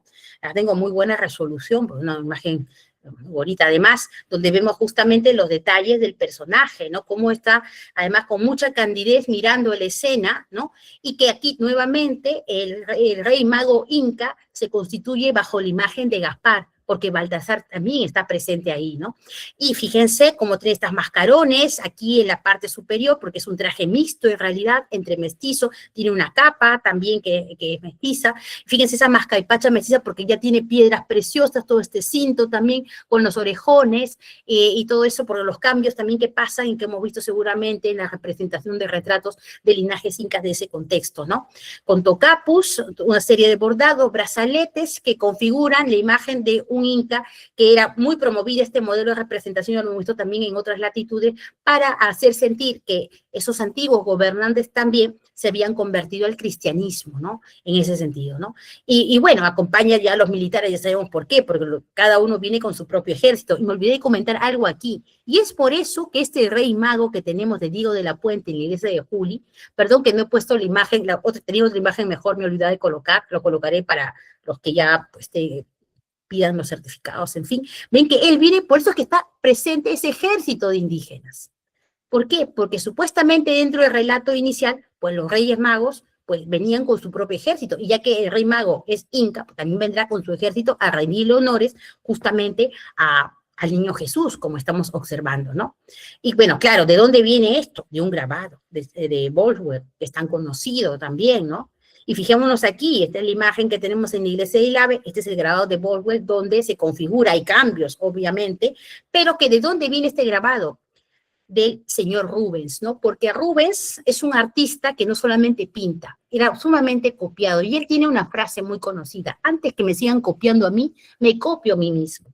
Y él también era un gran empresario, pues llamó a los mejores grabadores del momento para que copiaran sus propias obras, y es por eso que los reflejos de Rubens los vemos en las Américas, y esta pintura, la revolución de los Reyes Magos con un rey mago inca, le debe justamente a ese creación inicial de Rubens, ¿no? Que tenemos aquí en el Museo Louvre y otros también que tendrá en la Catedral de Bélgica, ¿no? Claro, porque Rubens llega a través de los grabados, también los talleres que llegan de Rubens, e impacta muchísimo en los modelos de construcción, no solamente aquí, en casi todo el mundo americano virreinal, ¿no? Así que Rubens está conectado, aunque queramos o no, con nuestro rey mago que tenemos en la iglesia de Ilave en Puno, ¿no? Ella también es muy bonita, ¿no? El rey mago está muy oscurecido aquí, este es en La Paz, en Bolivia, ¿no? Y vemos también cómo es que ya no existe una casita, sino lo que tenemos aquí es una arquitectura semiderruida, pero lo más importante es que hay dos cosas, ¿no? Aquí vemos estos leños que prefiguran una cruz, es muy anecdótico, pero esto de aquí, como un cometa nuevamente, es muy bonita esta, ¿no? Porque ya comenzaba a desaparecer ese tema, pero en el mundo americano comienzan a aparecer estas, no son novedades, sino es una regresión a esos primeros modelos iniciales que planteó Giotto en la capilla Scrovegni, justamente, ¿no? Y en medio de este paisaje paradisiaco donde ha nacido El Salvador, en estas tierras americanas también configurando, porque había ese pensamiento, ¿dónde es el Edén? Entonces algunos decían, pues será en África, será en América. Entonces nos revelan el pensamiento de la época, querer apropiarse de esa sensación de cuál es el Edén original en ese sentido, ¿no? O esta de aquí que tenemos también en el monasterio de Santa Teresa en Bolivia, aquí me gusta mucho por este detalle justamente, ¿no? Porque claro, esto es muy barroco, ¿no? Porque, claro, ha llegado muy rápido, uno de los Reyes Magos está queriendo que lo ayuden a bajar a toda costa para ir e inclinarse también delante del Salvador, justamente, ¿no? Es muy anecdótica, no he logrado encontrar el grabado, pero es muy bonita como estamos observando, ¿no? Esta también, esta también es la fachada de la portada de la iglesia de Belén, ¿no? Que es atribuida al escultor indígena Juan Tomás Tuiritupac Inca, es esta iglesia que queda en la ciudad del Cusco, y aquí donde vemos en la portada, pues vemos a dos reyes magos, además, en este caso que están acompañados por estrellas de 6 puntas, porque después las estrellas también comienzan a cambiar. No es que ya se fueron, sino que a veces comienzan a aparecer 4 reyes magos, 3 reyes magos, no crean que ya... Es que en las Américas hay mucha licencia y muchas libertades en ese sentido, ¿no? Aquí también otra obra de Vitti, esta viene de un grabado, disculpen que no la he traído, creo que no la he traído, no la he traído, no la he traído justamente, pero vemos eso que les comenté, ¿no? Este niño que acompaña, es como si fuera uno de gran linaje, que también viene de África, que acompaña el séquito, perdón, y que aquí vemos algo que no viene del mundo de Europa, ¿no? Que es la famosa columna trunca, además, que ya comienza a aparecer dentro del imaginario visual, no solamente asociado al cristianismo, sino también vinculado, justamente es como una premonición de la futura muerte de Cristo. Cristo muere a los 33 años, ¿no? Justamente por eso está presente en esta imagen, ¿no? Esta que me la acaba de pasar un amigo también, dice así, ¿no? Este lienzo, o sea, lo dio Manuel Reynoso el 24 de diciembre de 1718, que se encuentra en la iglesia de Belén del Cusco, ¿no? Es una maravilla, yo la verdad no lo he visto, me lo han pasado hoy día, pero fijémonos solamente los trajes de quienes acompañan a José y a María, es un traje mixto, muy solemne también, al igual que la figura de los magos, ¿no? Que ya vienen con su ejército también, ¿no? En este mundo que me encanta de los pájaros parlantes, como también siempre se refiere la doctora Teresa Gisbert, ¿no? Esta que es de Marcos Zapata, ya un poquito voy a apresurar para ir terminando también, que está vinculada a este grabado de Boswell, que se hizo muy popular este grabado y que vemos los reflejos justamente, que le cambia el paisaje, le quita, es un ambiente interior por un ambiente exterior, y donde vemos algo que regresó, los gorros frigios, ya se habían ido, pero en el mundo americano, y desde siempre sabemos, hay muchas licencias, algo que ya no se debería de poner, pues aquí se puso justamente, porque fijémonos en el grabado, no aparece ningún gorro frigio, pero sin embargo uno de los personajes lo lleva, ¿no? Así que puede volver a aparecer, como ya hemos visto también, ¿no? O esta que es del convento del Carmen de San José en Santiago de Chile, atribuida a Diego Quispetito, muy naturalista, además, donde vemos algo que es un nacimiento de interior, en una arquitectura de interior, en base al grabado que tenemos aquí al costado, ¿no? Y fijémonos aquí también el ayudante del rey mago Baltasar con una antorcha que vincula la idea de la iluminación del pensamiento que viene en relación a la imagen del Salvador que acaba de nacer. Y acá otro niño que también está llevando el oro, este niño que acompaña también con el incienso, y en fin, cada uno con sus propios ayudantes, pero en un espacio interno, de interior, ¿no? Como si fuera una gran casona que están dentro los personajes, ¿no? Y esto para terminar solamente, y aquí me voy a quedar, ¿no? Porque, ¿qué pasó? ¿Qué pasó con nuestros Reyes Magos de la historia, no? Pues nuestros Reyes Magos, dentro de una tradición, supuestamente sus restos están dentro de este famoso relicario, yo hablé de esto en otra conferencia ya, es el famoso relicario que se encuentra en la Catedral de Colonia, ¿no? Realizada por un gran orfebre, Nicolás de Verdún, el mejor de la época, más o menos entre 1190 y 1225, donde supuestamente está la representación de los Reyes Magos, perdón, están los cuerpos, los restos de los Reyes Magos. Profesor, ¿y cómo es esto? Porque Santa Elena, que es la madre de Constantino, ese que autorizó en principio de que el cristianismo fuera religión oficial del Estado y después ya, pero que fuera una religión aceptada y después religión oficial del Estado, pues Santa Elena hizo una cruzada para ir a buscar pues elementos de la pasión, de la vida de Cristo, o sea, las reliquias a esa parte de lo que es Judea, Israel en la actualidad, ¿no? Y pues se trajo, por ejemplo, la corona de espinas, se trajo, por ejemplo, la Santa Cruz, y se trajo supuestamente también los cuerpos de los reyes, o los restos, ¿no? Las calaveras de los Reyes Magos, ¿no? Pero después, pues aquí lo vemos también, ¿no?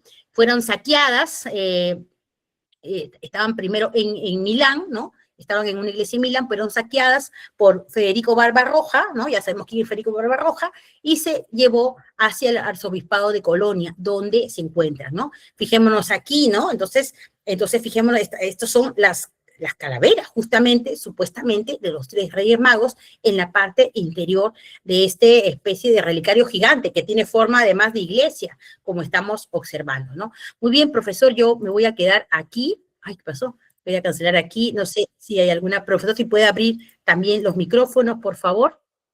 Y efectivamente, a ver, de momento voy a proceder a los micros, un momentito nada más Se me ha para colgado conectar. se me ha colgado la imagen, pero bueno, ahí está. Así que un momento nada más, a ver, vamos con nada más las preguntas. Hola, hola. Listo, Hola, muy ¿qué tal? buenas. Bueno, vamos a esperar un Sí, ratito. sí, un momentito nada más todavía, a ver, un momento antes de conectar. Listo, a Se ver, pueden enviar listo. mensajes también. Sí, ya se puede, ya está habilitado los mensajes, al igual que, si no me equivoco, Si listo, me ya está. permiten, si me permiten, buenas Sí, noches, gracias por el tema, la sí, ponencia. un momentito antes de continuar, voy a cerrar esto para poder ver quiénes, si desean formular preguntas. Bueno, entonces comenzamos con usted, Jorge Luis, que desea formular la pregunta. Adelante, una Sí, pregunta por gracias. cada. Sí, Una listo, pregunta por adelante. participante, ¿no, profesor? Ya, entonces Sí, sí, me lanzo por la más básica. Así como hay representaciones en el Cusco, en la catedral, he visto del Cuy dentro de una Ujú, última cena, ujú. también hay, por ejemplo, algún auquénido en la cuestión esa de los Reyes Magos o de los pesebres, nacimientos. Digamos que dentro de las imágenes que hemos visto, ¿no? Ujú. En el arte popular hay muchísima representación, sí, pero ya tendremos que esperar hasta el siglo XIX. Me he olvidado de colocar una imagen, menos mal que me ha hecho acordar Jorge Luis, porque hace poco hubo una exposición en la Municipalidad de Lima y justamente en una pequeña escultura. Ahí a los que enviamos los materiales, profesor, voy a compartirle una colección particular, un rey mago inca, pero en escultura, muy bonita, me he olvidado, de verdad, disculpe, me ha hecho acordar, justamente porque estaba hablando con otros elementos, a lo mejor lo pueden encontrar por internet, ¿no? No era común asociarlos todavía, pero en el siglo XIX sí vamos a comenzar a encontrar por influjo de lo que será la renovación del pensamiento, el arte popular, sí vamos a encontrar en ese momento, ¿no? Pero no todavía en este periodo del barroco, al menos que yo conozca, puede ser que haya alguna imagen que aparezca, porque nada está dicho, o sea, siempre siguen apareciendo nuevas imágenes que nos ayudan a renovar, ¿no? Nuestras investigaciones, justamente. Pero le agradezco muchísimo por la pregunta. La otra preguntita, por Bien. favor, No, permíteme. solamente una pregunta por participante, dado el Para tiempo, permitir, justamente, si se ¿no? alcanza tiempo al Sí, sí, sí. final, Ya, ¿no? Porque listo, Al bacán, final, gracias. pues, Gracias, muy me bien, avisa. muy bien, muy bien. Entonces vamos ahora con Víctor Ortiz en ese orden, una pregunta justamente por cada uno, luego Hugo Pacheco. Vamos, Víctor, levantó la mano, los que han levantado la mano, hay 3 personas que han levantado la mano, adelante.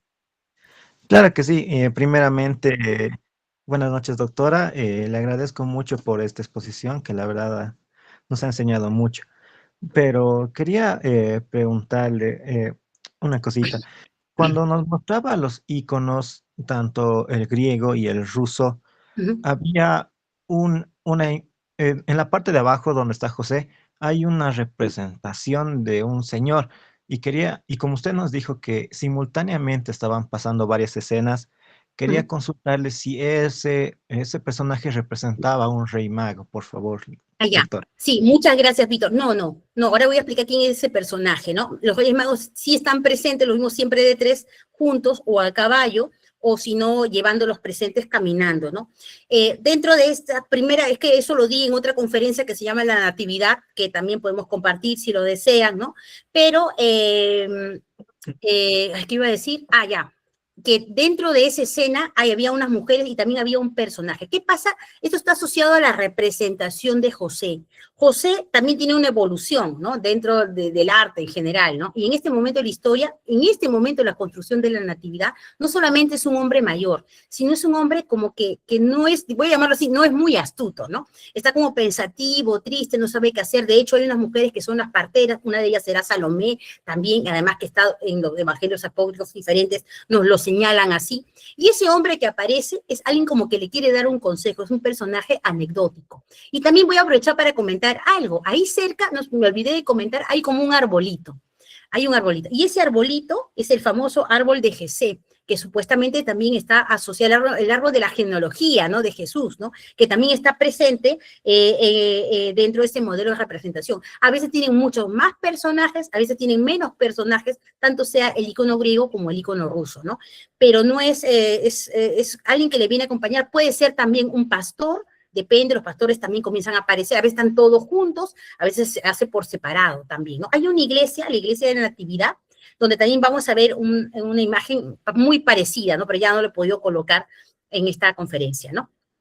Muy bien, vamos solamente con algunas preguntas nada más que levantaron la mano, dos preguntas más, dado el tiempo. Vamos con Hugo Pacheco y Óscar Oviedo, y algunos mensajes también por aquí, dado el tiempo. Adelante, Hugo, te escuchamos.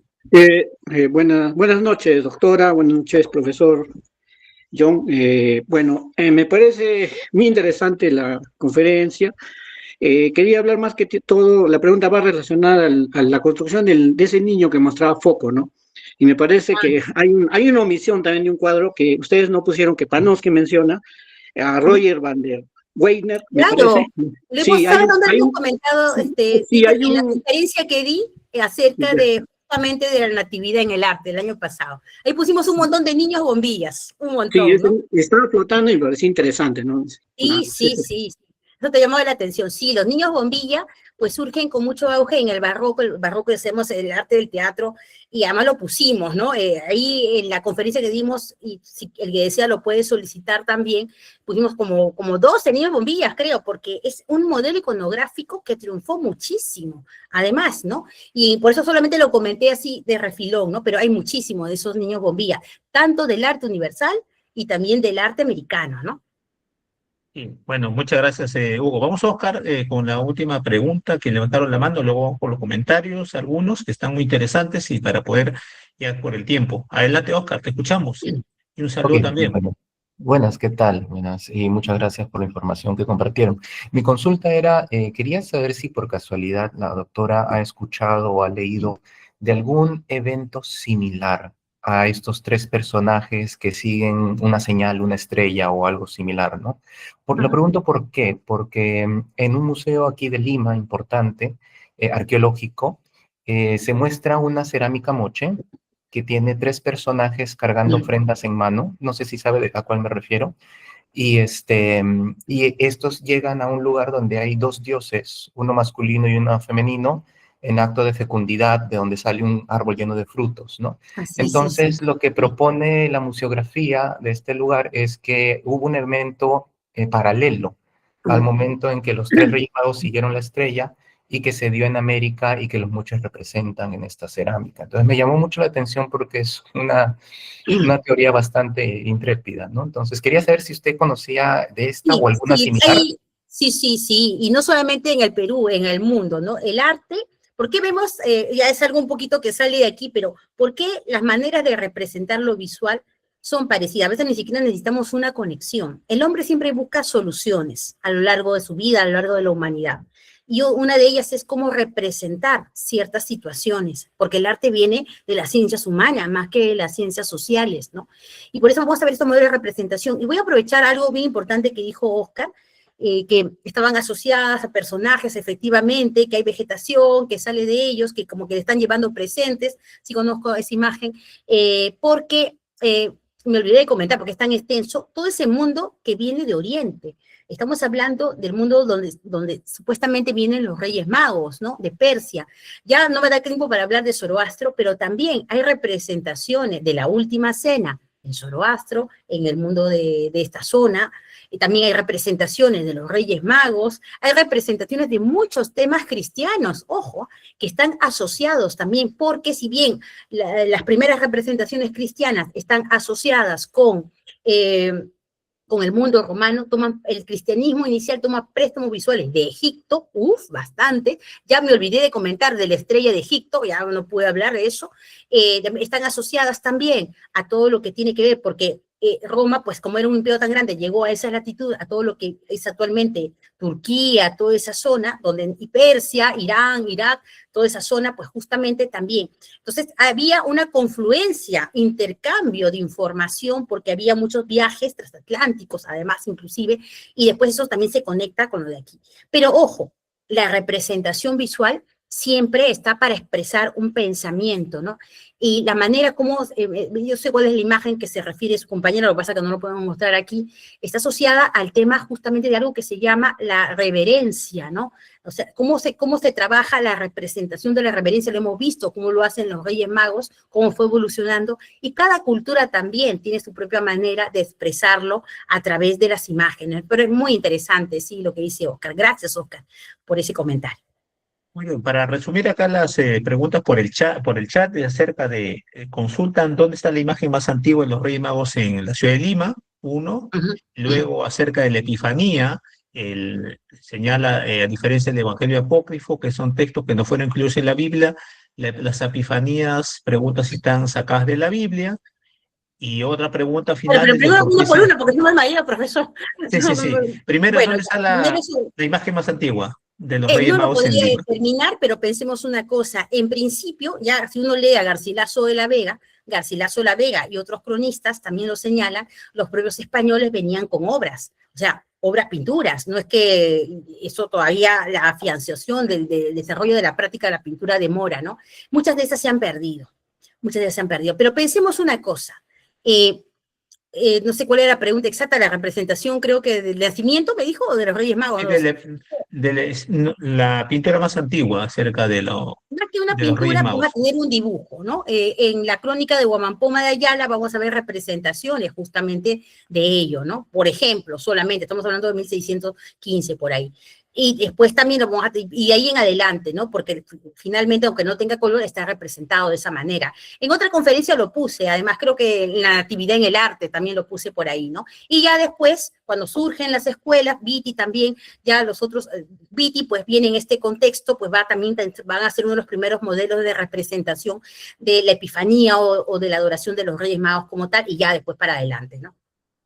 Sí, justamente consultaban acerca de si las epifanías están sacadas las epifanías están sacadas de la Biblia. Claro, por supuesto, son las únicas autorizadas por la Biblia. Pero otra cosa, alguien preguntó sobre los evangelios apócrifos, algo por ahí leí, ¿no? La iglesia acerca de por qué.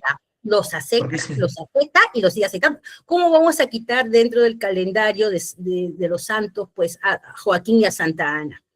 Eso ya sería derrumbar parte del cristianismo. Nadie lo va a hacer, ni ningún papa lo va a hacer ya. Porque la tradición, pues, ha acumulado y aceptado, ¿no? Esos personajes que no están en la Biblia.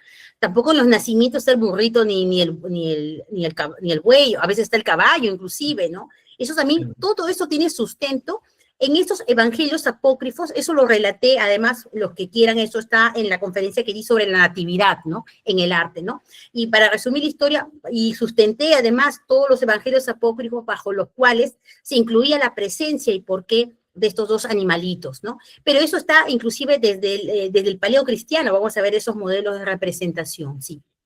Sí, bueno, y también le solicitan acerca si puede compartir más información acerca de los hijos de Noé con los Reyes Magos. Sí, tengo bastante material, ya saben que yo siempre comparto bastante material, vamos a compartir también evangelios apócrifos a quienes lo soliciten, y tenemos nuestro evento, no se olviden, voy a compartir nuevamente, profesor, antes de que me olviden, si quiere usted puede ver otra pregunta por ahí, pero el día lunes 15, y solamente es para los miembros, voy a poner aquí mejor, para los miembros del grupo, justamente, todos los que sí, no sé si puede mostrar, profesor, no se muestra, ¿no? Todavía no. Ah, ya, perdón, no había compartido, ¿no? Para los que llegaron un poquito tarde, el próximo lunes tendremos este evento, que es una jornada internacional, donde todos los que se inscriban, pero también tienen que asistir, tienen completamente gratis un certificado. Ya de vez en cuando hacemos eso, ¿no? Así que Este evento está fabuloso, no se lo pierdan, casi no lo vamos a Así publicitar, es. solamente tenemos para, creo que 250, no sé cuántos, 200 certificados solamente. Mañana mismo lo vamos a colocar, profesor, compartan nuestro grupo, por favor. Mañana vamos a colocarlo dentro de los 2 grupos WhatsApp que tenemos, y se inscriben ahí, pero también tienen que asistir, porque ahí sí se va a pasar asistencia, ¿no? Así que el certificado, ya los materiales es otra cosa, pero no, al menos certificado gratuito para todos los que se inscriban y participen, ¿no? Por el grupo WhatsApp que tenemos. Margarita, no sé si lo tienes, profesor, si puede compartir nuestro grupo Sí, WhatsApp. sí. Sí, en este momento, ahorita nada más, lo había compartido. Acá yo lo tengo también, lo voy a compartir. Inscríbanse ahí, por favor, y vamos a compartir muchos eventos. Casi nos queda con este cerramos, y en enero volvemos. Además, ¿no? Inscríbanse. Mañana vamos a compartir temprano en la mañana, y apenas se cierre, pues ya con los que estén, nada más, porque no, solamente tenemos para 200, bueno, vamos a ampliar hasta 250, profesor, ya nada más, pero tienen que, recuerden que no solamente van a inscribir, sino que tienen que, ahí vamos a pasar el link de asistencia, así como ahora, ¿no? Y así muchas actividades que tendremos también. Recuerden que también tenemos, aquí también, los cursos que comienzan en enero, ya varios se han inscrito, les agradecemos muchísimo.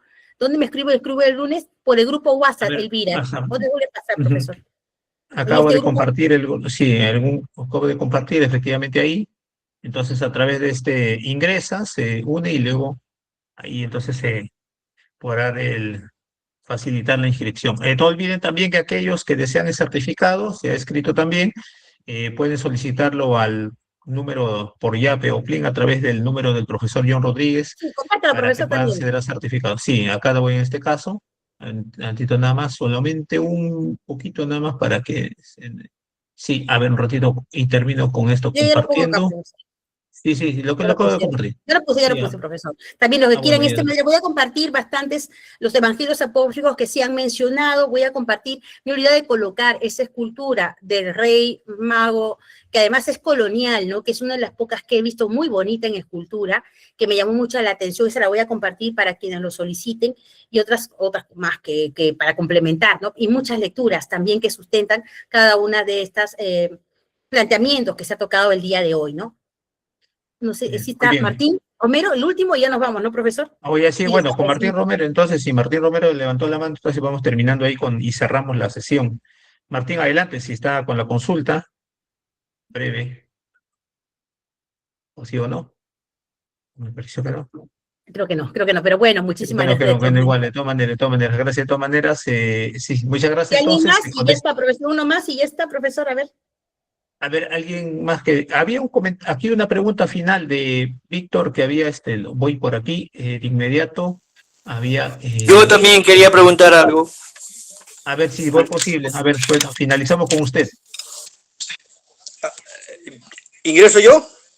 Sí, finalizamos. Doctorcita, quisiera agradecerle nuevamente y felicitarla, y a la vez pedirle que nos repita respecto a Melchor, Gaspar y Baltasar, a qué continentes o razas pertenecían o los vinculaban, y al del Inca, al del Imperio Incaico, con cuál también de ellos tres lo vinculaban, por favor. Voy a empezar por el voy a empezar por el rey mago Inca, que en el caso del Perú está vinculado a Gaspar, ¿no? Y en el caso de, voy a compartir mejor para que se vea más rápido, para acelerar un poquito, cualquier imagen para ponerla, vamos a poner aquí, ¿ya? El rey mago, justamente, que comentaba Jorge, ¿no? Ya, aquí está, ¿no? Para un poquito ambiental, ya está, ¿no? Ya está, ¿no? Claro, en este caso, el rey mago Inca, en este caso, está asociado a la representación de Gaspar, porque Baltasar siempre es el rey mago negro, a partir del barroco en adelante, ¿no? En el Renacimiento todavía puede haber dudas, pero en el barroco ya no va a haber dudas. En el Renacimiento sí, a veces cambian, ¿no? Y en Baltasar el negrito. Sí, Baltasar, sí, ya quedó para quedarse, sí. El personaje mayor, que está aquí con el niño, siempre el más viejito, digamos, viejito más o menos, que tiene el cabello más canoso, será Melchor, justamente, y el otro personaje, que ya no es el Inca, puede ser otro personaje, será Gaspar, el intermedio, digamos, ¿no? Entonces también Melchor está asociado a Europa, ¿no? Baltasar obviamente está asociado a África, y en este caso el rey mago está asociado a América, pero en otras versiones estará asociado a Asia, ¿no? Gaspar. sí, Gaspar está, en este caso, que es, o sea, el Rey Mago reemplaza a Gaspar en este momento, pero que está asociada en este momento, bajo este modelo iconográfico, a América, ¿no? Ya, Ese y también el Inca, ¿no? El Inca también a Gaspar. Gaspar, sí, en este caso sí. Pero, ojo, en otras latitudes se pone otro personaje local que puede reemplazar a cualquiera de los tres. En este caso, de estas sí, pero no siempre. Por eso les digo, ¿no? Es muy curioso. Muchísimas gracias, Jorge. Gracias. Sí, muchas gracias, Jorge. Entonces, Doctora, de esta manera doctora, cerramos una la... consultita, disculpe, muy rapidito, por favor. Sí, Martín. Sí. Gracias. Solo es una consulta pequeñita. Usted nos dijo que Baltasar es el que lleva el oro, Ujú. pero para la tradición católica es Melchor. Entonces, ¿cómo se empieza a configurar qué rey mago lleva qué regalos? Por favor, doctora. Al inicio es toda una confusión, porque cada quien lleva, le ponen el atributo que consideran, ¿no? O sea, no hay alguien que establece desde el inicio. Todas las cosas se van asentando conforme pasa el tiempo, ¿no? No es algo que comienza. Al inicio vimos, ¿no? Que a veces, pues, no es, al inicio, inclusive en estos evangelios apócrifos que hemos visto, como el evangelio armenio de la infancia, llevaban muchas cosas, no solamente esos 3 dones que estamos observando, ¿no? Entonces, ¿de dónde vienen eso? No viene del evangelio canónico. Los 4 evangelios oficiales no nos hablan ni de la mirra, ni del oro, ni del incienso. Quien nos habla de ellos son los apócrifos. Y como cada apócrifo también, hay que decir la verdad, pues comienza a colocar, más adelante también hay confusiones, porque no hay nada, los apócrifos ya no comienzan a circular y van a ser difundidos a través de esa publicación que comenté, la leyenda sagrada, la leyenda áurea, la leyenda áurea, ¿no? Entonces Santiago la Borja hace como un resumen, pero es como un teléfono malogrado, porque ya lo he hablado en otro curso que he dictado, no pensemos que hay pocos evangelios apócrifos, hay numerosísimos. Cuando el momento que se prohíbe en el siglo V, había como más de 200 apócrifos que se conocían, solamente de evangelios, pero después están los hechos apócrifos, es decir, así como hechos de los apóstoles, hechos de Pedro, hechos de Pablo, hechos de Lucas, hechos de Juan, hechos de todos, hechos así, de todos los apóstoles, ¿no? Y también estarán los apócrifos del Antiguo Testamento, además, ¿no? ¿Y por qué lo permite la Iglesia? Para completar las historias. No hay otra manera, ¿no? Y también, no siempre va a ser igual también, ¿no? En fin, ¿no? Ya es muy largo de explicar, ¿no?